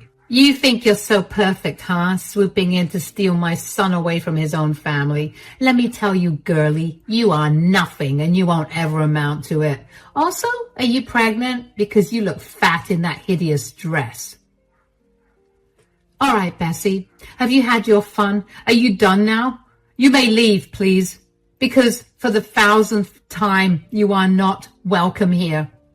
"That's where you got it all wrong, Toots. I'm here to collect my just dues." "What on earth are you talking about?" "Your sweet dear old hubby over there owes me." "What? What could he possibly owe you, Bessie?" "Danny owes me everything. I gave birth to him, raised him by myself. He turned his back on his mother, so he better be prepared for the consequences." "Excuse me, lady? No kid owes their parents squat just for being born. That's so toxic and manipulative. Danny was right to cut ties with you." "See, that's what's wrong with your generation. You're all so ungrateful. You mean to tell me that my son doesn't owe me anything? Not even for all the clothes and all the food and all the..." I'm going to stop you right there because I can see where this is going, and it's not going to end well for you. But to answer your question, yes, he doesn't owe you anything because he never asked to be here. You're the one who brought him into this world. If anything, it's you who owes him everything. Unbelievable. I can see why he settled for you. You clearly fuel his delusions. You're just a scam artist looking to score. By the looks of it, you seem to be running low on cash, and it's so obvious why you're here. But the answer is no. No one here owes you anything, so you can leave. I motioned for some security guards who were manning the party to come and escort Bessie off the premises.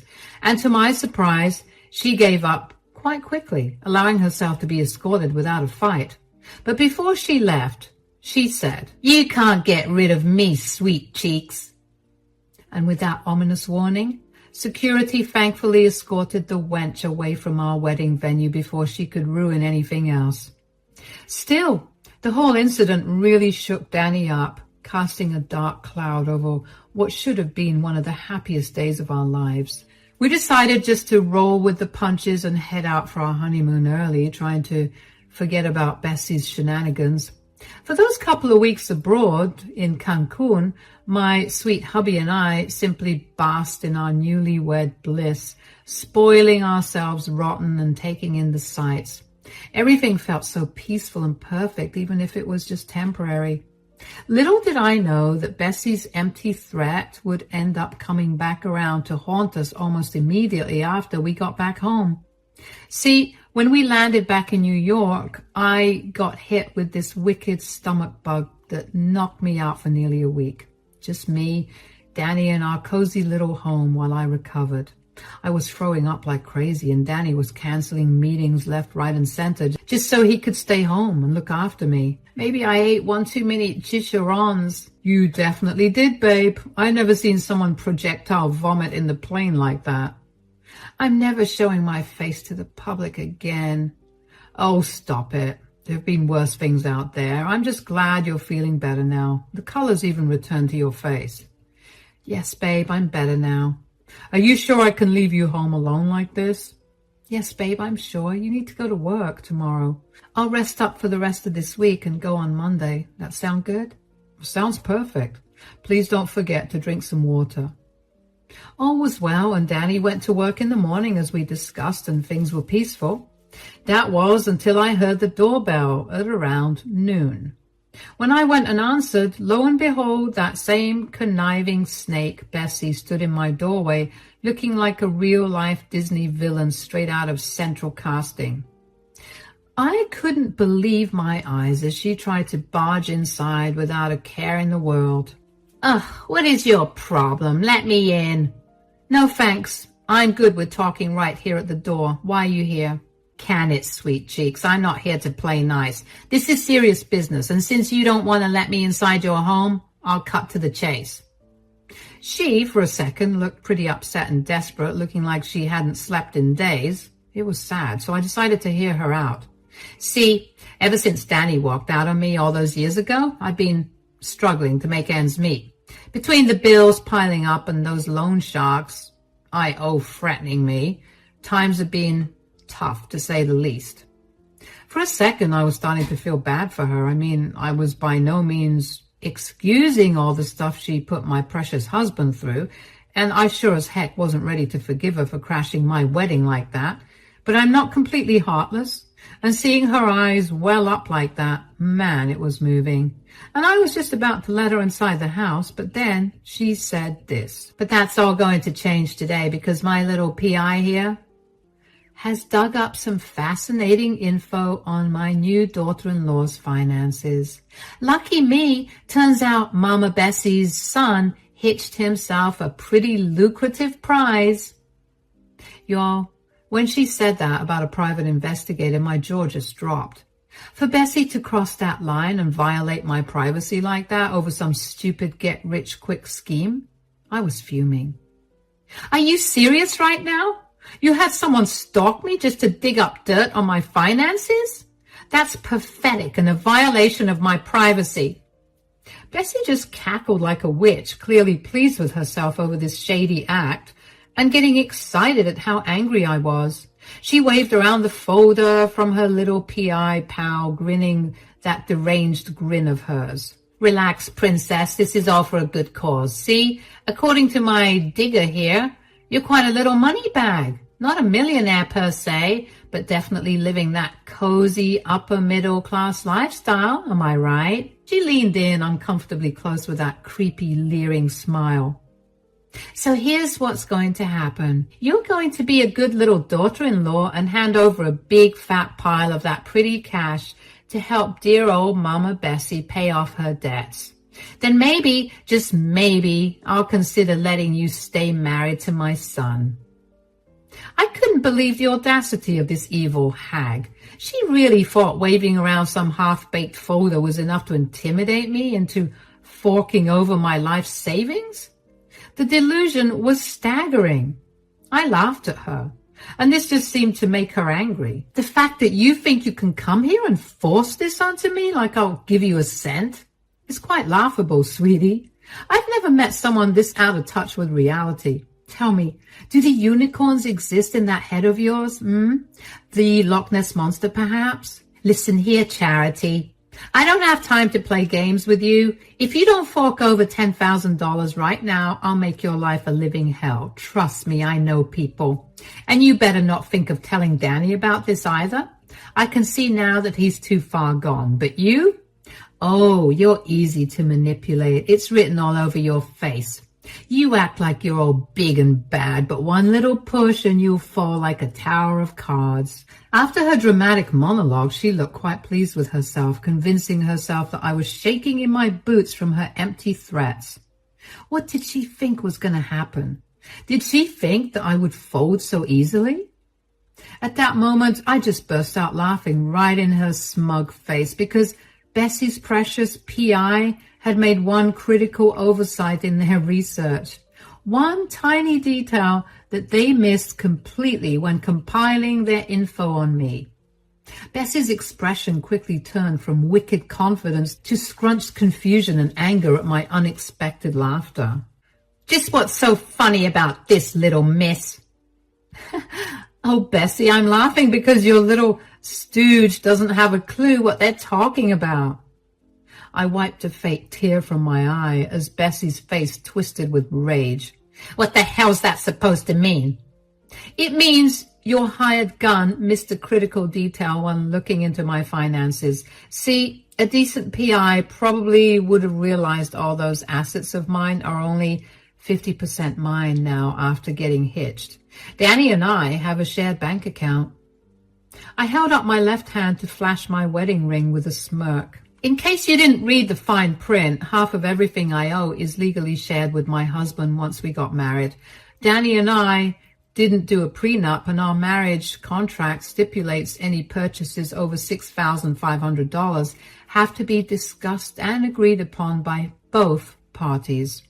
This means your little money-grabbing ploy is dead on arrival. What are you saying? I'm saying that even if I wanted to help you, which, let's be clear, I don't, I can't. My hands are tied. Even if I withdrew the money, Danny would know immediately and your whole plan would crumble faster than your balding.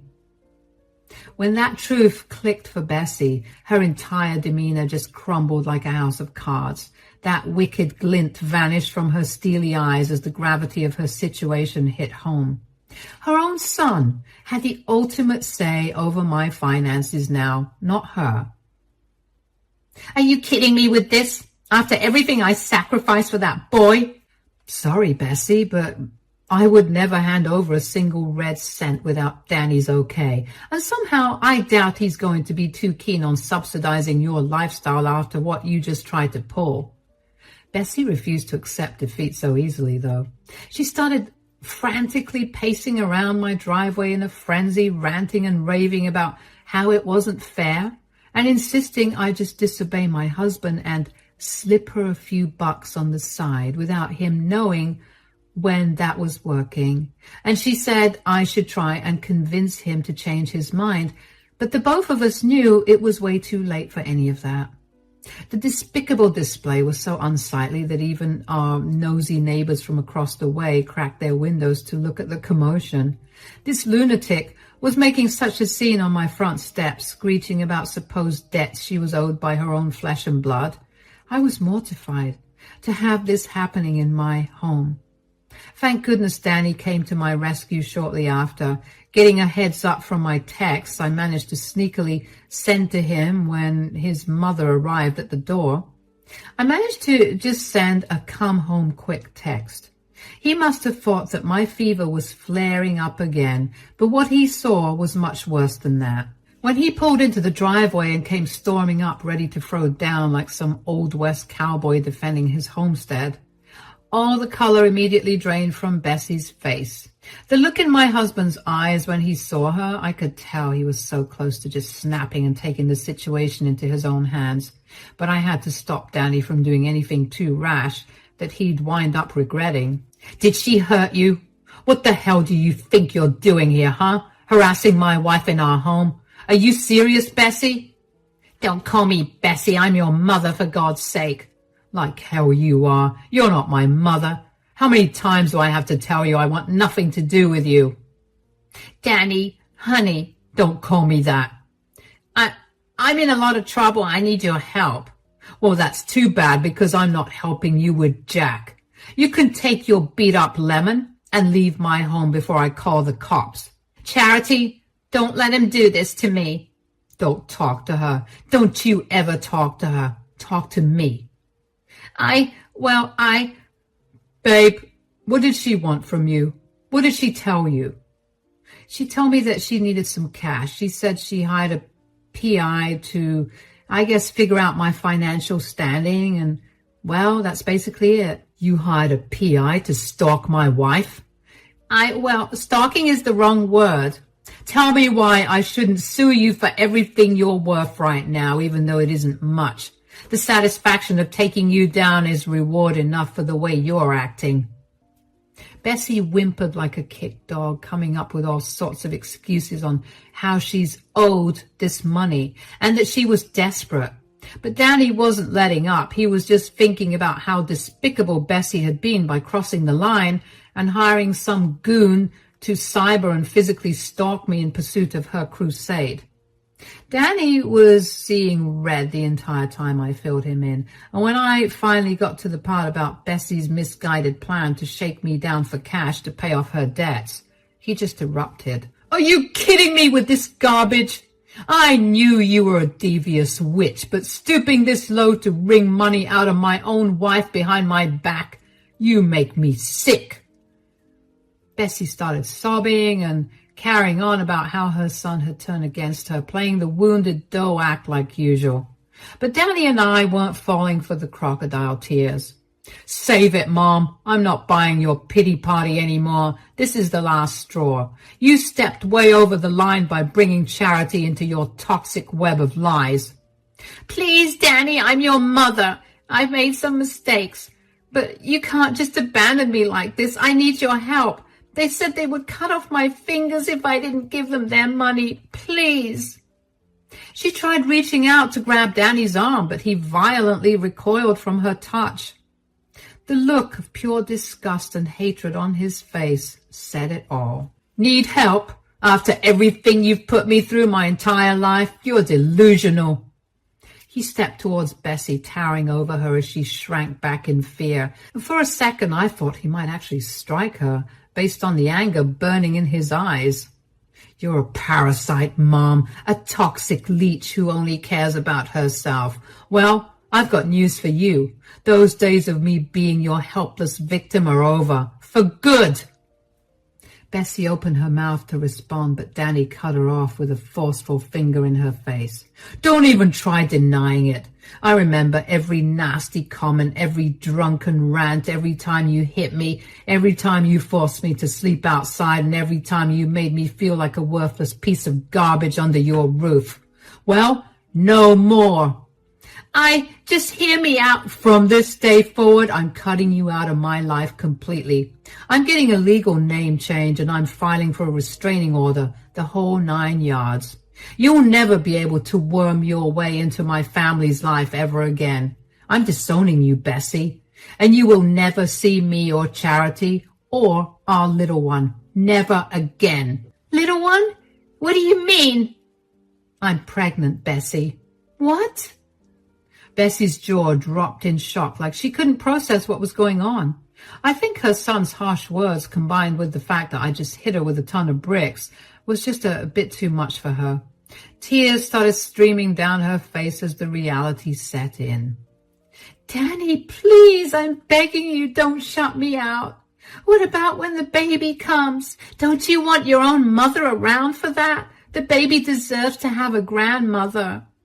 She knew just which emotional button to push, shifting her deranged focus onto my potential future child. But Danny wasn't having any of it.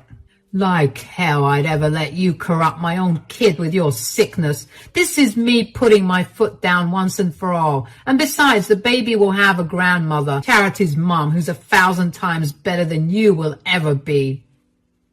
Those sharp words finally seemed to break Bessie as she collapsed onto her knees, wailing at the top of her lungs about what an ungrateful son Danny was being. How after everything she sacrificed for him, this was the ultimate betrayal. It was quite a pitiful display, I'll admit, but by that point, after witnessing her true colors firsthand, I felt zero empathy towards this miserable woman. She had every opportunity to be a part of our lives, and she blew it by resorting to her same devious, toxic ways.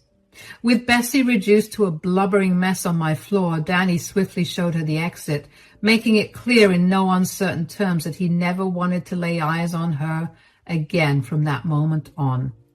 As far as he was concerned, His own mother was dead to him after this despicable violation of trust. As we saw Bessie speed off in humiliation, both Danny and I felt an enormous weight lifted from our shoulders. Her cancerous presence was finally gone for good, and we were relieved. In the weeks and months that followed, we definitely caught wind of Bessie's pathetic attempts to worm her way back into the picture. She'd drunk dial me late at night, leaving slurred voicemails about being a family again if I could just convince Danny to take her back.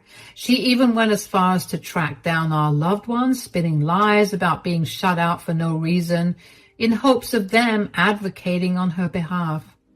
But at the end of the day, Danny stood firm in his decision to permanently cut off his toxic mother from our lives.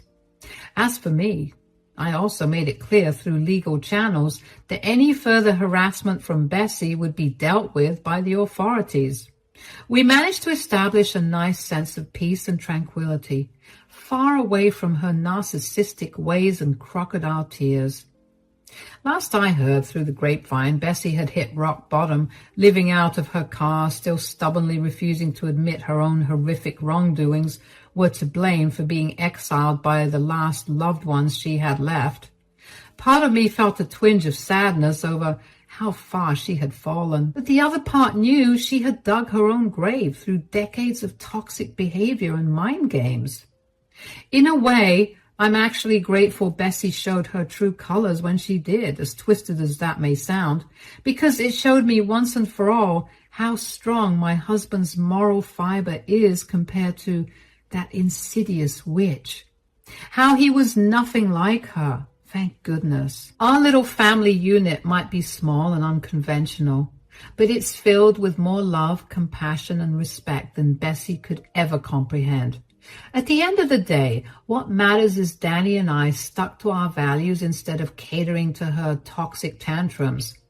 We're stronger for having survived that turmoil intact. So there you have it, you all. The craziest mother-in-law story I've got tucked under my belt so far. Knowing Bessie, though, I'm sure there are plenty more tales of her psycho behavior just waiting to unfold as Danny and I continue our journey together. But hey, at least we'll always be ready this time to show that demon the door when she inevitably comes slithering back in. Hi there, my name's Callie. I'm 34 years old, and I'm the mother of a great athletic swimmer who's only 13 years old. My daughter has great abilities, and I always knew that she would be envied. But I never thought that envy would come from her aunt, or that envy would lead to me nearly losing her. Today, I want to tell you about my experience with my ex-sister-in-law, Jessie. Let me give you a little background information on my relationship with Jessie. I met my husband, Jake, while I was in college. We began dating in our first year because we were part of the same friend circles. At the time that Jake and I were first years, Jake's brother, George, was a senior. I ended up getting really close with him after I started dating Jake, and eventually the three of us became a trio. I can honestly tell you that till today, George is the only other man that I've considered a close friend, because he truly is a good guy. Anyway, George graduated early, and at his first job, he ended up meeting Jessie, and the two of them began dating. They dated for a few years before they decided to get married. Shortly after the two of them got married, Jessie fell pregnant, and 4 months later, so did I. Because I was pregnant and we knew that we wanted to only be with each other, Jake and I also tied the knot. By this time, the four of us had become the best of friends, and we were all ecstatic that we were going to have kids the same age.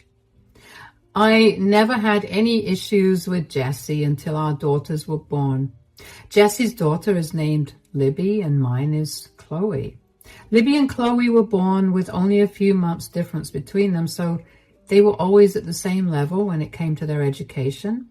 All of us lived in the same district, so the girls also went to school together.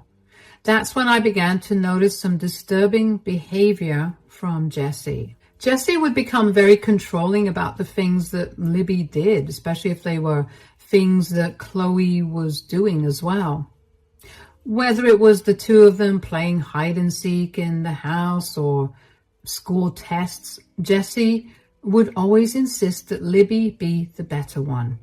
I understand being competitive and wanting your child to be the best, but what I did not understand was why Jessie had to be so open about her animosity towards Chloe.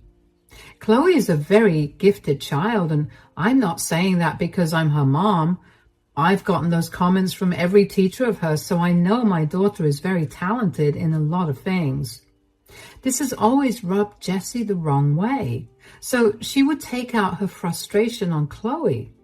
It got to a point where I told George that I no longer wanted Jessie in my home until she got her act together and realized that she was picking fights with a child. For years, I went without contact with Jessie. I still made sure to invite George and Libby, but it was not the same. There was always a tense atmosphere and the girls barely spoke to each other. George wouldn't say much because he was ashamed of Jessie's behavior that resulted in such unhappy family gatherings. Eventually, though, Jessie apologized for her behavior and began to show improvement. She would still make an odd comment here and there, but Chloe learned to ignore it, and I would call Jessie out on it. Now, onto the main incident. When the girls entered high school, they were put in the same class, and that seemed to have made Jessie happier because now she was able to directly see how both girls were performing. The girls also found out about the school swim team, which had competed at national levels for the last 6 years. Both of them loved to swim, so naturally they both decided to give it a shot, but neither of them knew that the other was trying to get into the team. I remember being surprised that Libby tried it out too, but I was happy that she was moving out of her comfort zone as she never liked to participate in things. Unfortunately, though, Libby didn't get into the team, but Chloe did. 2 days after the tryouts, I got a call from the swim coach, and she told me that Chloe was an excellent swimmer, so she was in. She only called me because she couldn't believe that someone with so much potential tried out, and she wanted me to be the first to know. Out of courtesy, I asked if Libby got in, and I was told she hadn't. Jessie, on the other hand, was not happy to hear that Chloe also tried out for the swim team. She only found out that Chloe tried 3 days after tryouts, but she called me as soon as she found out. So, both our girls tried out for the swim team, huh? Oh, yeah. Chloe was really excited about that. I didn't know that Chloe liked to swim. Really? I mean, every time we took the girls to the beach or to the pool, Chloe would barely be able to wait to change into her swimming clothes before jumping into the water. Yeah, well, I just thought that she was copying Libby. No, Chloe has loved swimming ever since she was a baby. Jake and her would often go swimming so he could teach her how to do it well. I see. Anyway, did you get back any information on the results of the tryouts? Yeah, the coach called me 2 days ago, but the results will be officially out tomorrow. What? What do you mean the coach called you? Oh, I don't want to say anything. You already seem upset that Chloe tried out for the swim team along with Libby. I think it's better that you see the results tomorrow. No, tell me right now, did the coach call you to tell you that Chloe's performance was horrible? Because if that's the case, then I'll be glad I never got that call. Why do you think the coach would call me to tell me that? I don't know. I don't think it's okay for the coach to call you before the results get announced officially. Did the coach mention Libby? Yes, but I say we drop the topic and talk about this after you see the results yourself tomorrow. Just tell me if Chloe got into the swim team, Callie. Geez, why are you so up in arms about this? It's just a small thing. This is a matter of our girls' future. How are you so calm about this? Look, Chloe is happy that she's swimming, and adding competition and a team to it only makes her happier. The second it makes her sad and she wants to quit, I'm going to let her do it. As long as Chloe's happy, I'm happy. I don't feel the need to worry about her position on a high school swim team. So Chloe got in, huh? I'm not going to say anything. Please, just drop it. We can talk about this after. Fine, but I'm telling you right now, if Chloe made it and Libby didn't, I'm going to be really mad. That's just sad. You need to take things a little more calmly. Don't tell me how I'm supposed to parent my kid. And just like that, Jessie hung up on me. If I'm being honest, I was kind of horrified to tell Jessie myself that Libby did not get chosen. According to the swim coach, Libby's swimming ability was lower than average and definitely not a good fit for the team. I didn't want to be the one to break the news to Jessie because I didn't want her to stir something up. I figured that if she found out herself, she could do something about it at school instead of dragging me into it. It turned out that I had made the right decision about not telling Jessie the news because when she found out, a storm came crashing down on the school. I only found out because Jessie herself told me what she'd done when she called me the next day. Hello, Jessie. You lied to me. Excuse me? Chloe got into the team and Libby didn't. I'm sorry, but how did I lie to you about anything? I didn't say anything to you yesterday regarding their admission into the swim team. Why did the coach call you? I don't think I need to discuss that with you. Oh, yeah? You definitely don't, because I forced the coach to tell me what she told you. Jessie, that's not okay to do. She told you that Chloe was a natural-born swimmer and that Libby was barely an average swimmer. How could you hide that from me? You were already going mad about whether Libby would get admitted, and the last thing I wanted to do was tell you that Libby was not a great swimmer. You influenced the coach somehow, didn't you? Are you saying that I bribed the coach to take Chloe into the team?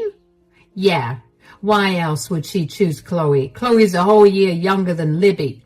So how can she be better? What do you want me to say here, Jessie? I didn't do anything to get Chloe into the team. She's a great swimmer.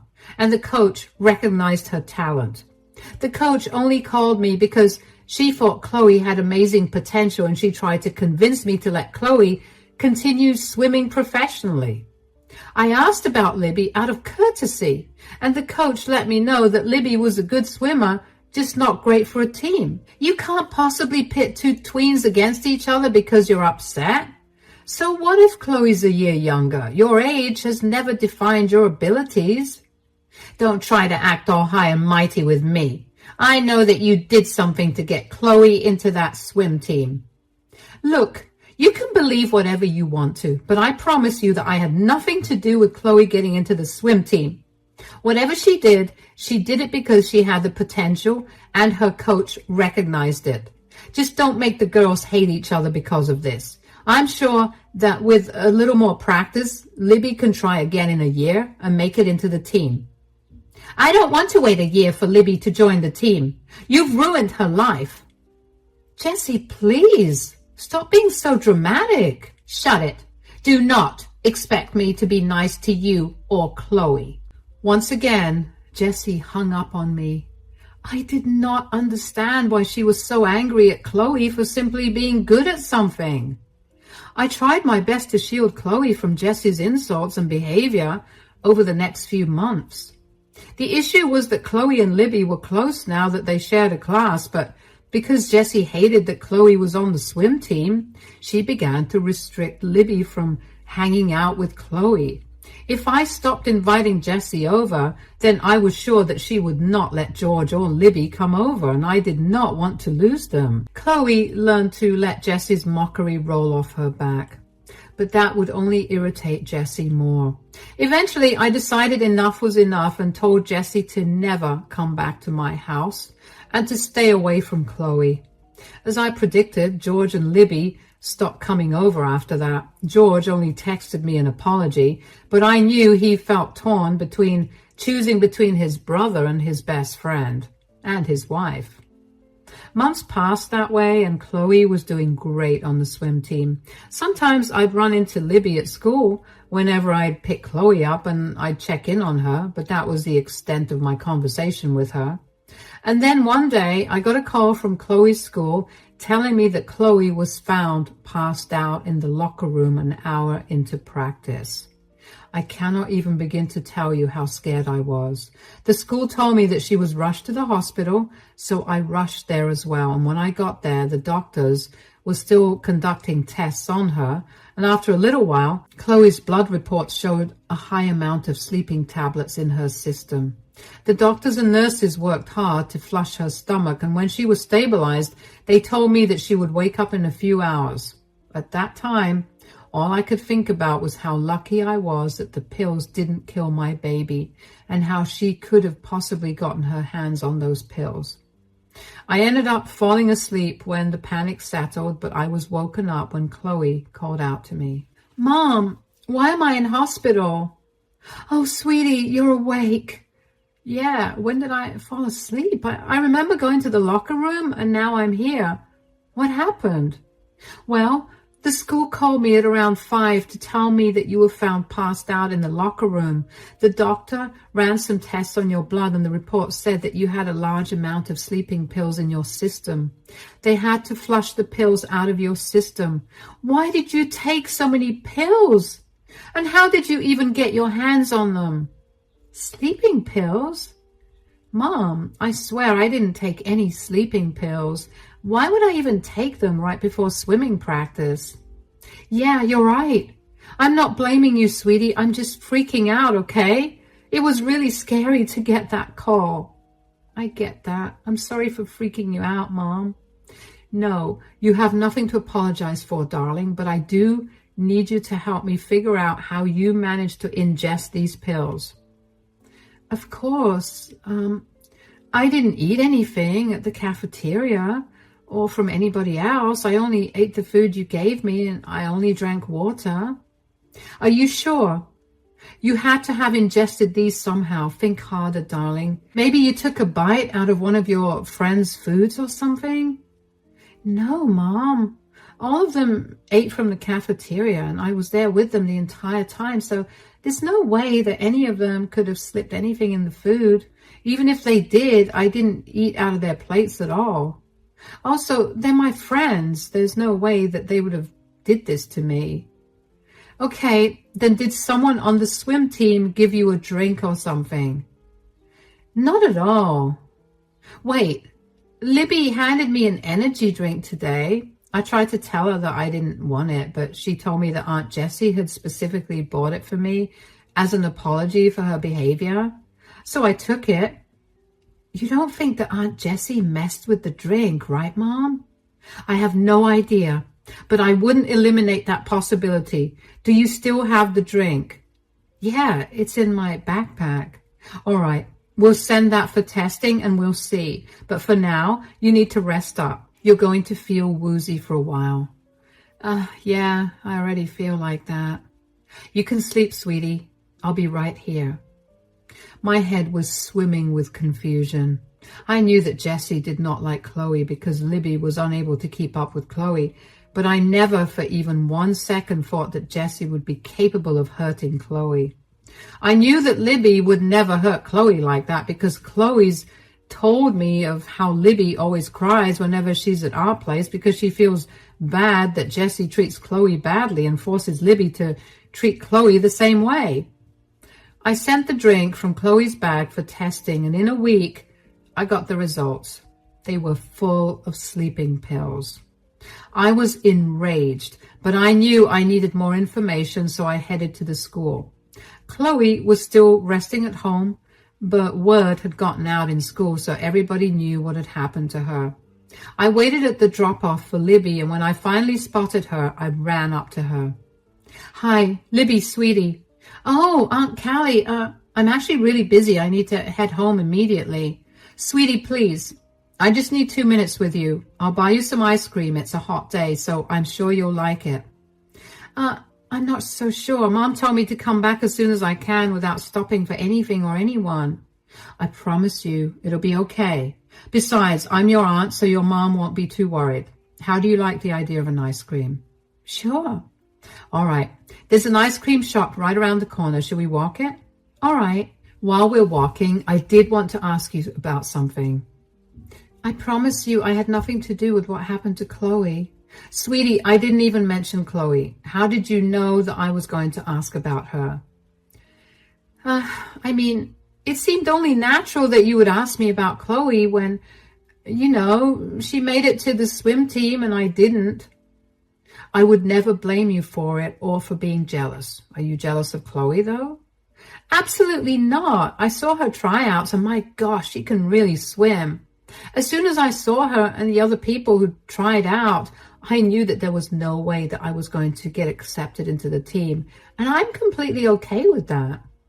I'm sure that with a little practice. No, I don't even like swimming. What? But your mom, yeah, she just wants me to do all the things she did in high school and she gets mad when I don't. Oh, I'm so sorry. Yeah, I've learned to live with it. Well, again, I'm not blaming you, but I do need to ask you if you were involved with what happened to Chloe. She hadn't had anything other than the energy drink you gave her before practice. And before that, she ate food that I packed, and I know that there was nothing wrong with that. Could you please tell me if there was something wrong with the drink? Because Chloe's blood came back full of some dangerous sleeping pills. What? Oh my God, I didn't know. Didn't know what, darling? Why are you crying, sweetie? My mom made me do it. I swear I didn't do anything. Calm down, darling. I saw Mom slip some crushed powder into the drink and she insisted I give Chloe the drink. I was concerned about it, but she convinced me that she added some extra protein to the drink. I didn't know that she put sleeping pills in the drink. Are you sure that your mom did this? Absolutely. I'm so sorry. Please don't report me to the police. Oh, sweetie, I won't do anything to you. Why don't we just have ice cream, okay? I promise you nothing will happen to you, okay? All right. I cannot even begin to describe the anger I felt when Libby told me that. I couldn't believe that Jessie would willingly hurt a child like that. I put on a smile while I was with Libby, but just before I let her go home, I asked her if she would be willing to tell the police what she told me, and she readily said yes. She told me that she was scared of getting punished, but she was even more upset at what her mother had done to Chloe. When I got back home, I discussed my plans of action with my husband, Jake, and he agreed that it was the right thing to do. So the next day, I went over to the police station and filed a report against Jessie. I picked Libby up after school and took her to the police station where she gave her statements too, and she even brought up more instances of Jessie's toxic behavior that was happening behind closed doors, like how she would punish Libby for not surpassing Chloe by not letting her eat food or not talking to her for weeks. I thanked Libby profusely for her help, and she asked me if she could stay with me for a few days. Of course, I told her she could. I called Jessie to tell her that the girls wanted to have a sleepover, and initially, Jessie was adamant about me bringing Libby back home, but eventually gave in and told me to do whatever I wanted. However, the next day, while I was at work, Jessie called me. Hi, Jessie, I'm a little busy right now. Can you call me back in a bit? No, I don't care about what you're doing right now. I have to speak to you right away. What is it? Do you mind explaining why I have a bunch of policemen searching my house right now? How would I know why the police are involved in your life? Did you do something to warrant a police visit? Do not play dumb right now. I know that you pressed charges against me and they're here to conduct some investigation. Oh, right. I found out that you were the one who tried to drug Chloe, so I felt like it was only right that you face the consequences for your actions. Why in the world would I drug Chloe? Are you out of your mind? Chloe's reports showed an excessive amount of sleeping pills in her bloodstream, and other than the food I gave her, she only drank the drink that Libby handed her. Libby told me that you forced her to give Chloe that drink. Are you seriously pressing charges against me based on the word of a child? You know kids like to make stuff up. Kids, yeah, but teens? They don't make up outrageous lies like this. Oh, believe me, you have no idea how calculating and manipulative teens can be. You need to drop these charges against me right away and get these stupid cops out of my house. Why do you not want the cops in there? I mean, if you have nothing to hide, you shouldn't be so worried about a bunch of policemen snooping around. I'm innocent. I just do not like people snooping in on my stuff. Look, I need to find out what happened to my daughter, and if what Libby said was true, you're going to suffer. Okay, if we're going to trust Libby, tell me why I would even want to hurt a child. If I remember correctly, you hated the fact that Chloe got into the swim team that you desperately wanted Libby in. So what? You think I'm some pathetic, vengeful mom who hurt a child to get what she wants? Well, you said it, not me. And before you come at me, I want you to think back on how you've been treating Chloe ever since she got in. You were mean and you always ignored her. She tried to talk to you about it and all you did was tell her to leave you alone. Just because you couldn't behave like a mature adult doesn't mean that the law won't treat you like one. You have no proof of anything, and these cops won't find anything either. Stop trying to meddle in my life with your crazy theories. I'm not trying to meddle with your life. I'm trying to get justice for my daughter, whom you have hurt. You're lucky you put just below the lethal amount of sleeping pills in her drink. If you think the drink was the problem, how are you sure that Libby wasn't the one who spiked the drink? Why am I being blamed? Wow, you have no shame, do you? How can you just throw your daughter under the bus to save your skin? I know it wasn't Libby, because she seemed genuinely distraught. She gave her statements to the police and swore they were true. She what? That girl is going to regret messing with me. I want you to send her back home right this instant. No, I will wait to hear what CPS has to say about this, and then Libby can come home. Good luck with everything. Bye. I remember faintly hearing Jessie trying to yell something, but I couldn't be bothered to hear the rest of it. I had been tired of trying to get to the bottom of things, and now that my answer was there, I was not going to let Jessie ruin it. I only wanted what was best and safe for my daughter, and if that meant reporting Jessie and ruining her life, then so be it. After that, things started to get a lot more intense than I anticipated. The police officers who were searching Jessie's house that day ended up stumbling upon a CVS receipt for the purchase of only sleeping tablets the day before Chloe passed out in the locker room. They questioned Jessie about where the pills were, but she insisted that she didn't know. And thankfully, one of the neighbors had a security camera that lined up directly with the sidewalk right outside of Jessie's house. So it managed to capture Jessie throwing something out in the garbage bin right before the garbage collectors came. The police officers kept hounding Jessie for information, and finally, she confessed to spiking Chloe's drink. Jessie was charged with assault, and after a really long trial, the charges were brought down to a misdemeanor since she was a first-time offender, and Chloe wasn't seriously injured. She was ordered to not only clear off the medical bills Chloe incurred, but also pay us a fine of $10,000, and she was also sentenced to 230 hours of community service. Aside from the trial, Jessie also had other things to worry about. Child Protective Services found Jessie to be an unfit parent, not only because she had coerced Libby into hurting Chloe, but also because Libby revealed that Jessie had been applying a crazy amount of pressure to outdo Chloe by using any method possible, even if those methods meant harming Chloe. All of that ended up taking a huge toll on Libby, which was why her grades kept falling. My brother-in-law, George, had had enough of Jessie's antics, and when he found out what she had been doing to Libby, he decided to get a divorce. Libby was more than happy that she no longer had to deal with her mother, and when she told me that, I couldn't help but feel even worse at the thought of what Jessie must have put her through for her to be happy to not be around her mother. The divorce was also a messy process, so George asked me if I could take Libby in until the divorce was finalized, so of course I said I would. Libby and Chloe used that time to clear the air between the both of them, and now They're the best of friends. Jessie managed to get quite a lot out of George through the divorce, but George was unfazed. He just wanted space away from her.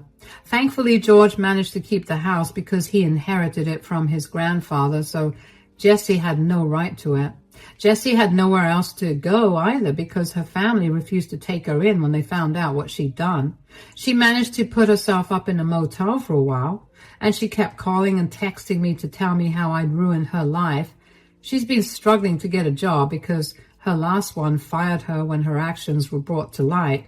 And with her new criminal record, companies weren't hiring her quickly like they used to. It wasn't my problem, so I blocked her and moved on. Ever since Jessie's left all of our lives, we've all gotten a lot happier. There's no more tense atmosphere or awkward silence. And now, whenever my family meets with George and Libby, we're all really happy. I stopped keeping tabs on Jessie, and instead I'm happy in knowing that my daughter is safe and sound. Thank you so much for sticking through and listening to my story. Hey y'all, Cleo here. Man, I've been through some serious stuff in my 35 years on this earth, but the drama with my sister, Eileen, after our dad, Walter, passed away, just took the cake. To give you some context, my childhood was rough from the very start. When I was just 5 years old, my mom straight up dipped one random Christmas morning. No explanation, no nothing. She just pieced out and left me, my little sister Eileen, who was 3 at the time, and our dad, Walter, to fend for ourselves. Dad didn't take it so well, obviously. He started struggling with some real mental health issues, which meant most of the responsibility for running the house fell on my tiny shoulders from a very young age. I'm talking cooking, cleaning, making sure Eileen got to the school on time. The whole 9 yards. No kid should have to deal with that level of stress and obligation, but there I was, forced to grow up way too fast. To make matters worse, my dad would constantly berate me and put me down, like I wasn't doing enough or working hard enough. He'd yell at me for the littlest things, all while praising and doting on my little sis like she was some kind of princess. That dynamic really messed with my head growing up.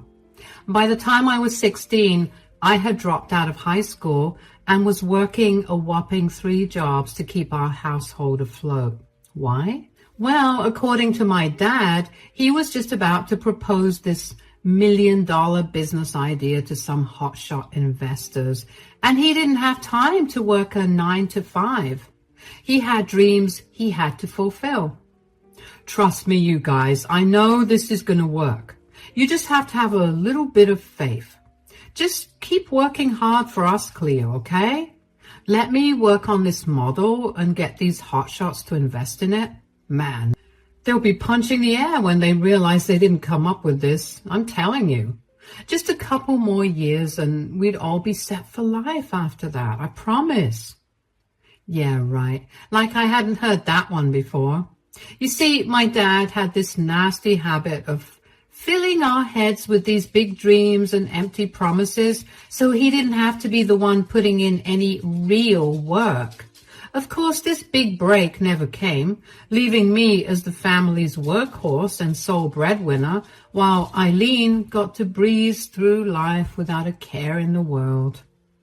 That whole messed up situation filled me with so much anger and resentment towards my dad and sis. They were like this delusional duo stuck in dreamland. And by the time I turned 20, I'd had enough and got the heck out of that toxic environment to finally start living my own life on my own terms. Of course, the fam didn't take that lightly, and let's just say we had an argument that most of these reality TV shows would kill to replicate IRL. What? What do you mean you're leaving? I mean exactly that. I can't take it anymore. Why do I have to be the one to take care of everything? You two do nothing in this house. My whole life has been thrown away taking care of you two, and I'm sick of it. Cleo, you sound like a spoiled brat right now. How dare you speak to us like that? How dare you treat me like this? I'm sorry Mom left. Don't you dare. Look, I know it's hard, but Mom left us too. You don't get to breeze by life expecting me to pick up where she left off. You're a grown man. You're a parent, for God's sake. Start acting like it. Cleo, you know that's not fair. Dad has been going through a lot. We've all been going through a lot. Where's my grace, huh? When do I get the chance to sit back and relax? You know he's sick. He has a lot going on up there, and it's hard.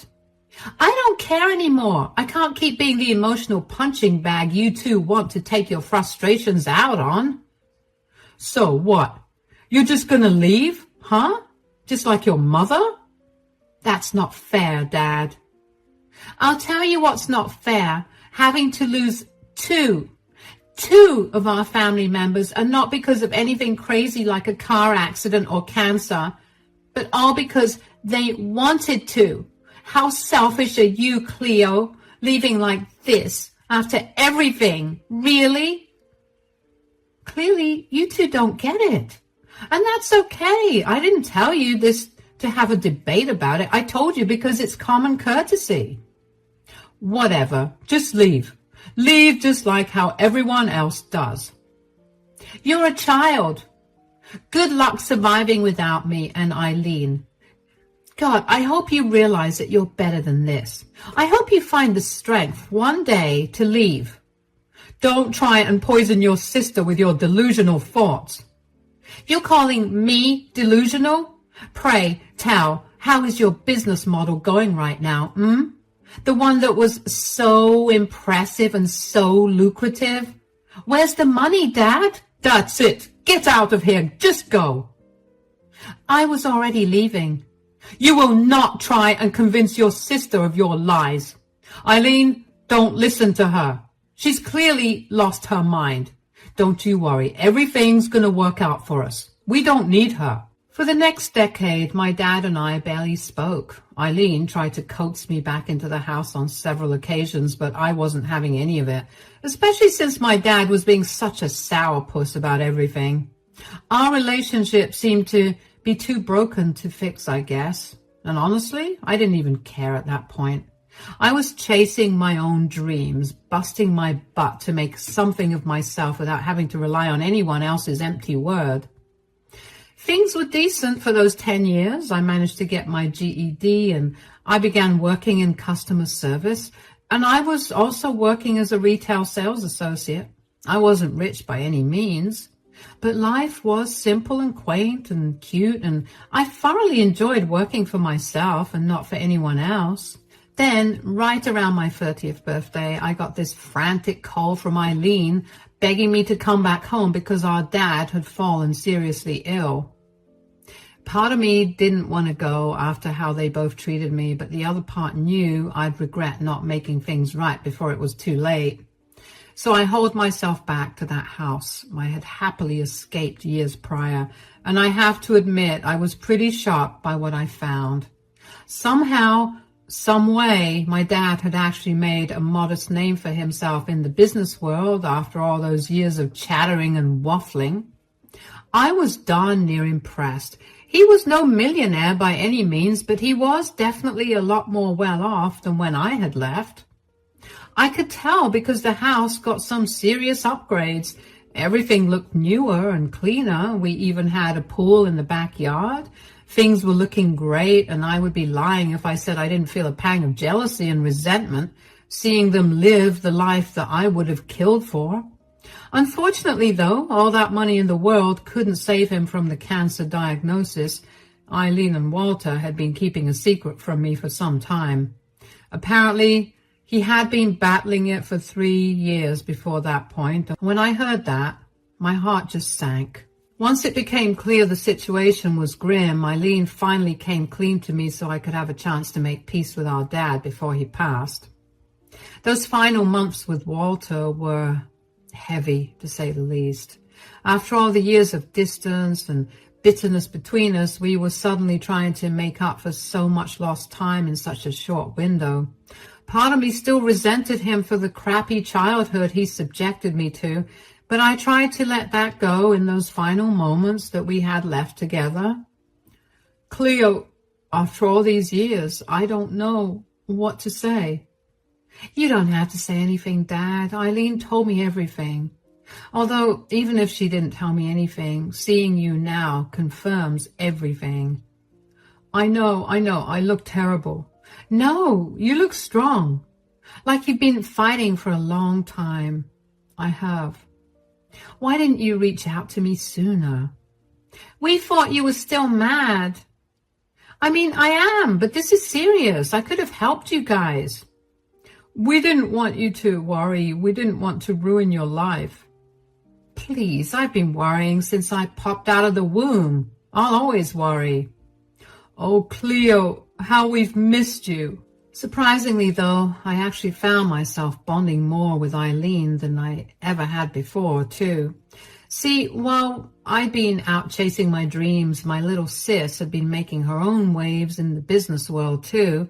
It turns out she was this up-and-coming female entrepreneur, always preaching about women's empowerment and independence. Not gonna lie, I was low-key proud of her for that. I also couldn't help but notice after those few months that she was pregnant too, which was a total shock, considering the circumstances. Never in a million years did I expect my sis, the workaholic career woman, to be starting a family in the middle of our dad's health crisis. But hey, I tried not to judge. Even when she started acting pretty darn cold and detached about the whole thing. Strange.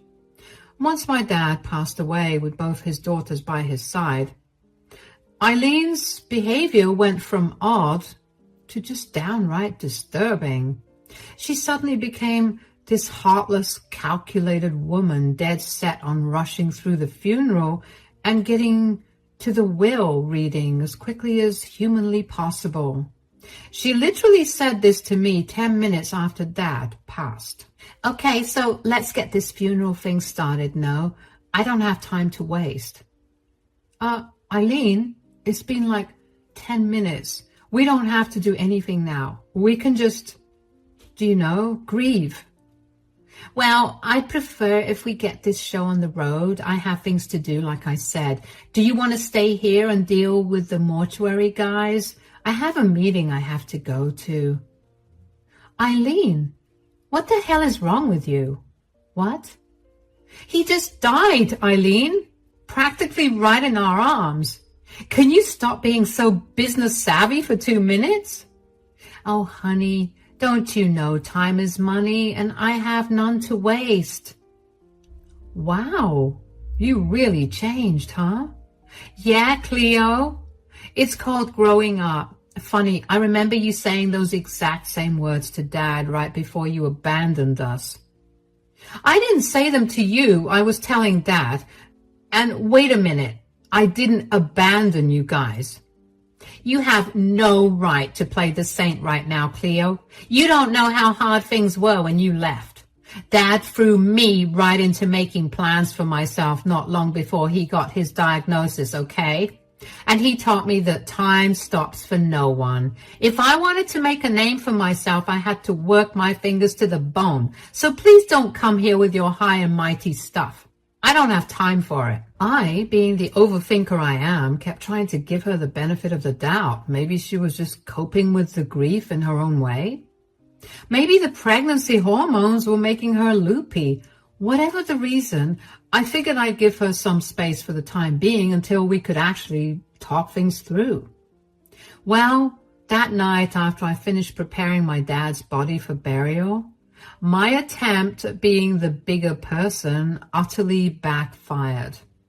When I finally got home, hours after saying goodbye to our father and sorting out the details with the hospital administrator and social worker, Eileen snapped at me out of nowhere. She started chewing me out, calling me every name under the sun for reasons I couldn't even begin to understand.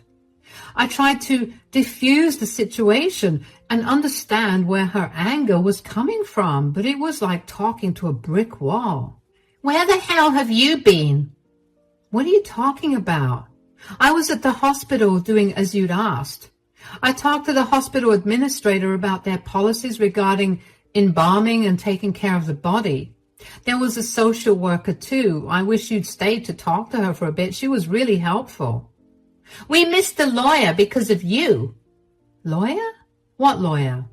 The lawyer who was supposed to read out Dad's will. Oh my God, are you serious, Eileen? His body isn't even in the ground, and you're already talking about inheritance? Seems like you learned nothing from the little lesson I gave you. Time is money. You know, I was going to give you a pass earlier, considering your condition, but this is just too much. Being pregnant is not an excuse to be a raging, spoiled brat. Oh, please. And seriously, getting pregnant during this time? Really? I know most of these things aren't planned, but Dad was sick. When did you even find the time to get knocked up? You think I'd be here in this position if this wasn't good for my brand? You need to start thinking bigger, Cleo. Wow. So you just had this baby because it looks better for your analytics? That's gross, Eileen. Maybe, but at least it will make me more money, and the little snot won't have to worry about needing for nothing. You still haven't told me who the father is, you know. Where is the guy, anyway? Is he a deadbeat or something? Oh, please, Cleo, you need to stop watching all of those soap operas. I got a donor. Really? Yes, really. Is there anything wrong with that?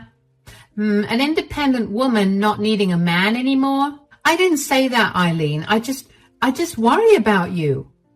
Well, you don't have to worry about me anymore, okay? I'm a grown woman. You forced that onto me the day that you left. We're going to go to the lawyer's office on Wednesday. Had to reschedule since someone was taking their sweet time at the hospital. I'm sorry if I was grieving, okay? You grieving? That's rich. You wouldn't know the first thing about grief. You weren't here watching him fall apart slowly for those years. It was tough, Cleo. Your puny brain wouldn't even be able to comprehend the amount of stuff we went through. You wouldn't understand. She went on like that for another 5 minutes, just giving me an undeserved ear lashing. But I took it. Once her outburst was over, Eileen stormed off to her part of the house, and I was just left standing there stunned. For the sake of keeping the peace, I decided not to escalate things further, for the time being at least. But I'd be lying if I said I wasn't curious about what the heck had gotten into my own flesh and blood. So while Eileen was catching some shut-eye, I waited till the coast was clear and did a little bit of snooping around. I wasn't even looking for anything in particular, just something that I could latch onto since I'd missed out on all these years. I knew that something deeper had been going on with Eileen. I know. It was an invasion of privacy, but after that nasty blow-up, I had to figure out what was going on. And that's when I stumbled across her diary, and oh boy, those pages held some straight-up bombshells that rocked me to my core. Apparently, this whole feminist boss babe persona was nothing but a sham. Turns out my darling Lil Sis has been having an affair this entire time with her business partner's husband, no less. And get this, according to Eileen's own written words, she was actually pregnant with the guy's baby, but she didn't want anyone finding out because it could jeopardize this massive business deal they had in the works. I sat there in stunned silence, reading entry after entry, chronicling Eileen's despicable actions. So much for being an empowered, independent woman making her own way, huh? More like a lying, cheating homewrecker stabbing her so-called mentor in the back on top of everything else. Part of me wanted to march right up to Eileen that second and demand some answers. I didn't raise her like this. How can my own sis lie and betray people like that while parading around talking about feminism and morals. More importantly, what did this mean for the future of this twisted little family situation we found ourselves in? I was extremely disappointed. But the other part of me knew it was better to sit on this new info and wait for just the right moment to unleash it. As angry as I felt, Eileen was still my sister, and maybe, just maybe, there was some rational explanation I was missing. So for the time being, I bottled everything up and acted like nothing had changed. We had a funeral to plan after all. Didn't seem like bringing up baby mama drama would help things. Well, that composure got severely tested just a couple of days later when Wednesday finally arrived. Imagine that, everything crumbling at the freaking will reading of all places. See, in all the commotion surrounding my dad's passing, I had kind of assumed his assets and money would get split between Eileen and, 'cause we were his only kids and all. Boy, was I ever wrong about that one. When the lawyer started going through the details of Walter's will, I practically fell out of my chair in shock. The dude had left everything, and I mean everything, to Eileen. The house, the money, the family heirlooms, it was like I didn't even exist to my father in those final moments. I'll be honest, hearing that gutted me worse than anything my dad had ever said or done to me before. After all those years of him downplaying my accomplishments and making me feel worthless, actually being written out of the will was like the ultimate slap in the face. As soon as the words left the lawyer's mouth, I couldn't hold back my anger any longer. I whipped around to face Eileen, absolutely seething. What the hell is this? Did you not hear what Charles said, Cleo? Everything is mine. Oh my God, can't believe he actually did it. What do you mean? Wait a second. You did this, didn't you? You manipulated Dad into cutting me out at the last second. The look of indifference on her face just made my blood boil even hotter. Eileen didn't even have the decency to try and deny it at first. She just sat there stone-faced like I was some annoying gnat buzzing around her head. For once, Cleo, why don't you read between the lines for a change? Maybe if you didn't leave us instead of running away like a coward, things would have turned out differently. I don't know what to say, Eileen. This is unbelievable. No, what's unbelievable is that the poor man wanted to include you in the will at first. Wanted to split everything right down the middle, but I convinced him otherwise. I mean, you understand, don't you? You weren't even here. What exactly are you owed? Her harsh words stung, but I wasn't about to back down, not over something as important as my share of the inheritance. I spent my entire childhood being the responsible one, while she got to be Daddy's pampered little princess. Like hell, I let her take that away from me, too. The two of us went round and round, airing years of pent-up grievances right there in the lawyer's office, leaving Charles a beetroot shade of red as he heard the foulest things ever. Some of his assistants were right outside the glass door trying to get a peek into the drama, but Eileen and I were too wrapped up in our argument to pay anyone any mind. I started talking to Charles about the logistics of all this, and he told me that there was no other way.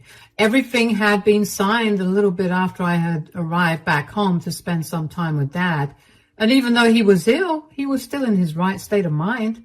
And he signed the will, so there was nothing else that could have been done. While I was talking to Charles about it, all I could hear was Eileen cackling like a hag and telling me to read the will and weep if I didn't believe her, while I doubled down on accusing her of tampering with it to get what she wanted.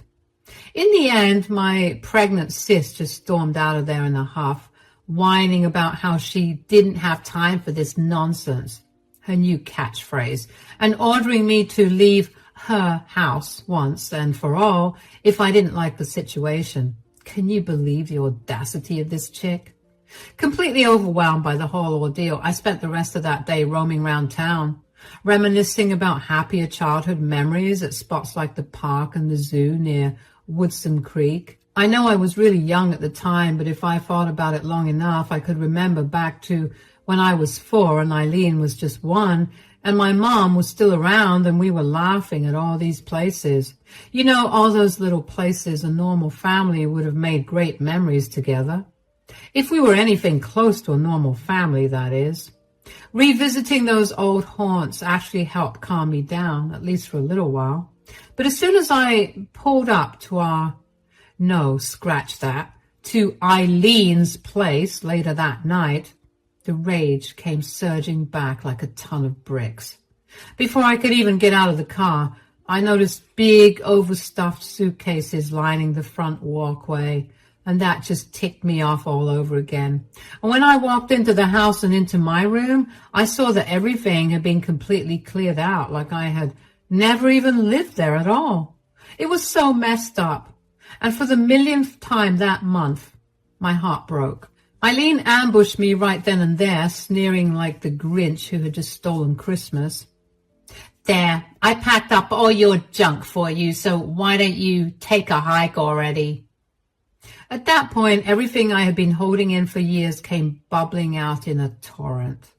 How dare she try and kick me to the curb after stealing our inheritance out from under me? What kind of scumbag treated their own sister like some street rat? Sure, my dad was just as much to blame, being swayed so easily by her and conveniently forgetting everything I did for them, but he wasn't here to get this ear lashing, so I had to give it to dear old sis of mine. But this time I wasn't backing down or running away. If Eileen wanted to fight, I was going to hit her where it hurt the most, with the one thing that could completely destroy her. I just smiled at her, which seemed to take her off guard for a bit, but she quickly recovered. I don't know why you're smiling like a Cheshire cat, but you need to go before I call the cops. Oh, Eileen, dear sweet Eileen, I won't be doing that. What? Why not? I couldn't help myself. I started laughing, which made Eileen even more nervous and aggressive. You want to know why I won't leave, sis? It's because I know everything. I'll never forget the look of abject panic that suddenly washed over Eileen's face in that moment, like someone had pulled the rug right out from under her. What are you talking about? Seeing her shift from an arrogant queen bee to a terrified little girl in a matter of seconds gave me a rush of power I hadn't felt in years. Finally, after a lifetime of being walked all over, I was the one holding all the cards for once. Oh, I think you know exactly what I'm talking about. Your dirty little secret that could ruin everything you've been working towards. Eileen's complexion went paler than a ghost as the realization dawned on her. I'd stumbled across undeniable proof that she was a lying, cheating snake who had betrayed her business partner and best friend in the worst way imaginable. And now the truth was about to come crashing down on her and her precious reputation. You're bluffing. Am I? What was his name again? Clarence, I believe. Stop it. Is that what you're planning on naming the baby? Little Clarence Jr.? Stop it right now. Shut up. Tell me, Eileen, how does it feel to be a liar, huh? To have to look your best friend in the face every day and know that you are betraying her in the most painful way possible. I said shut up. What happened to you, Eileen? You'd never do something like this. You don't know anything, Cleo. You're a cockroach. People like you were meant to be broken down by people like me. I don't care that you know everything. Who's going to believe you anyway? You think you're special? With one article, I can make you look like a crazy person who just lies for clout. Yeah, I can see it now. Jealous sister of big-time businesswoman tries to ruin her reputation. You look like a fool, just like how you've always been. Very good, Eileen. Very quick on your feet, but you forgot. I'm the one who taught you how to be sneaky. I was the one covering for you when you would sneak out at night and steal from the mall. I know you better than you know yourself. What are you getting at? Did you honestly think that I would come in here not recording this whole conversation? What? Where is it? Give it to me. I'll sue you. She tried reaching for me, but thankfully Her pregnant state was making that just a bit harder than usual. Dodging her was easy, and after about 5 minutes of awkwardly avoiding her attacks, she was winded and she looked like she was about to cry. I almost felt bad for her, but then I remembered all the stuff that she put me through and went back to business. She kept talking about how she would sue me or whatever, but I knew none of her claims would stick. Recording conversations isn't illegal after all. I guess she shortly realized that too, because after huffing and puffing for a bit, her tune did a complete 180. The snarling, wicked witch from moments earlier vanished, replaced by a sniveling, begging mess getting down on her hands and knees in front of me.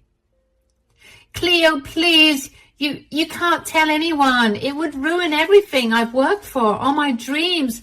I'm begging you." She started sobbing desperately, and part of me felt a twinge of guilt seeing my own flesh and blood brought so low, even after everything she put me through. But the other part of me, the one that had been stepped on one too many times, was reveling in the role reversal. This was my chance to finally get some payback. So instead of letting her off the hook, I just crossed my arms and shook my head slowly. "Sorry, sis, you've left me with no choice. If you want to treat me like a stranger, like some parasite you can just kick out onto the street, then I'm going to return the favor. Maybe this will teach you a lesson about respect." And with that, I turned on my heels and started heading for the door, leaving Eileen to stew in her guilt and shame. She kept calling and texting me, pleading and bargaining, even throwing around ridiculous offers of cash or compensation to make me reconsider. But there was no amount of money in the world that could undo the years of damage and resentment.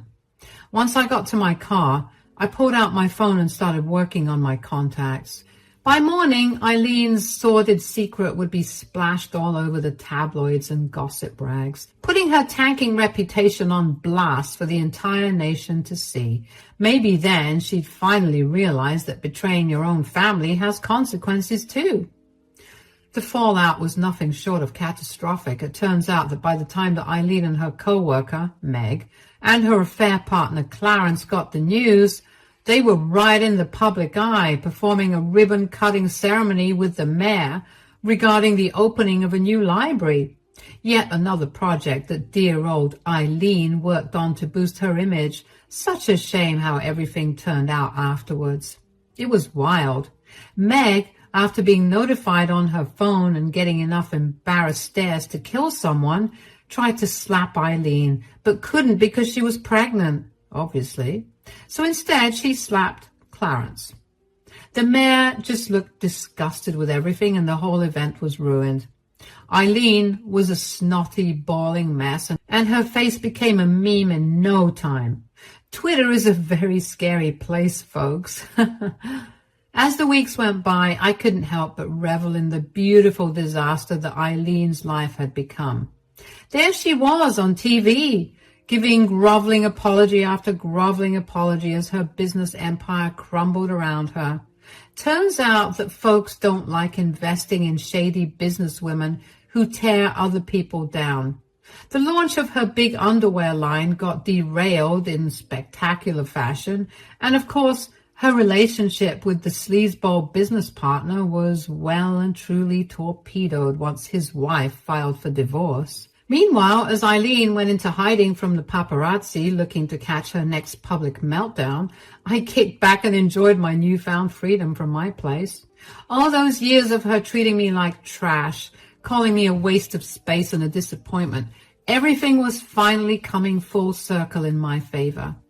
Did I feel even a shred of guilt over the mental anguish I was putting my own sister through? Maybe just a little, if I'm being completely honest. But at the same time, playing by the rules and being the bigger person had gotten me nowhere for decades.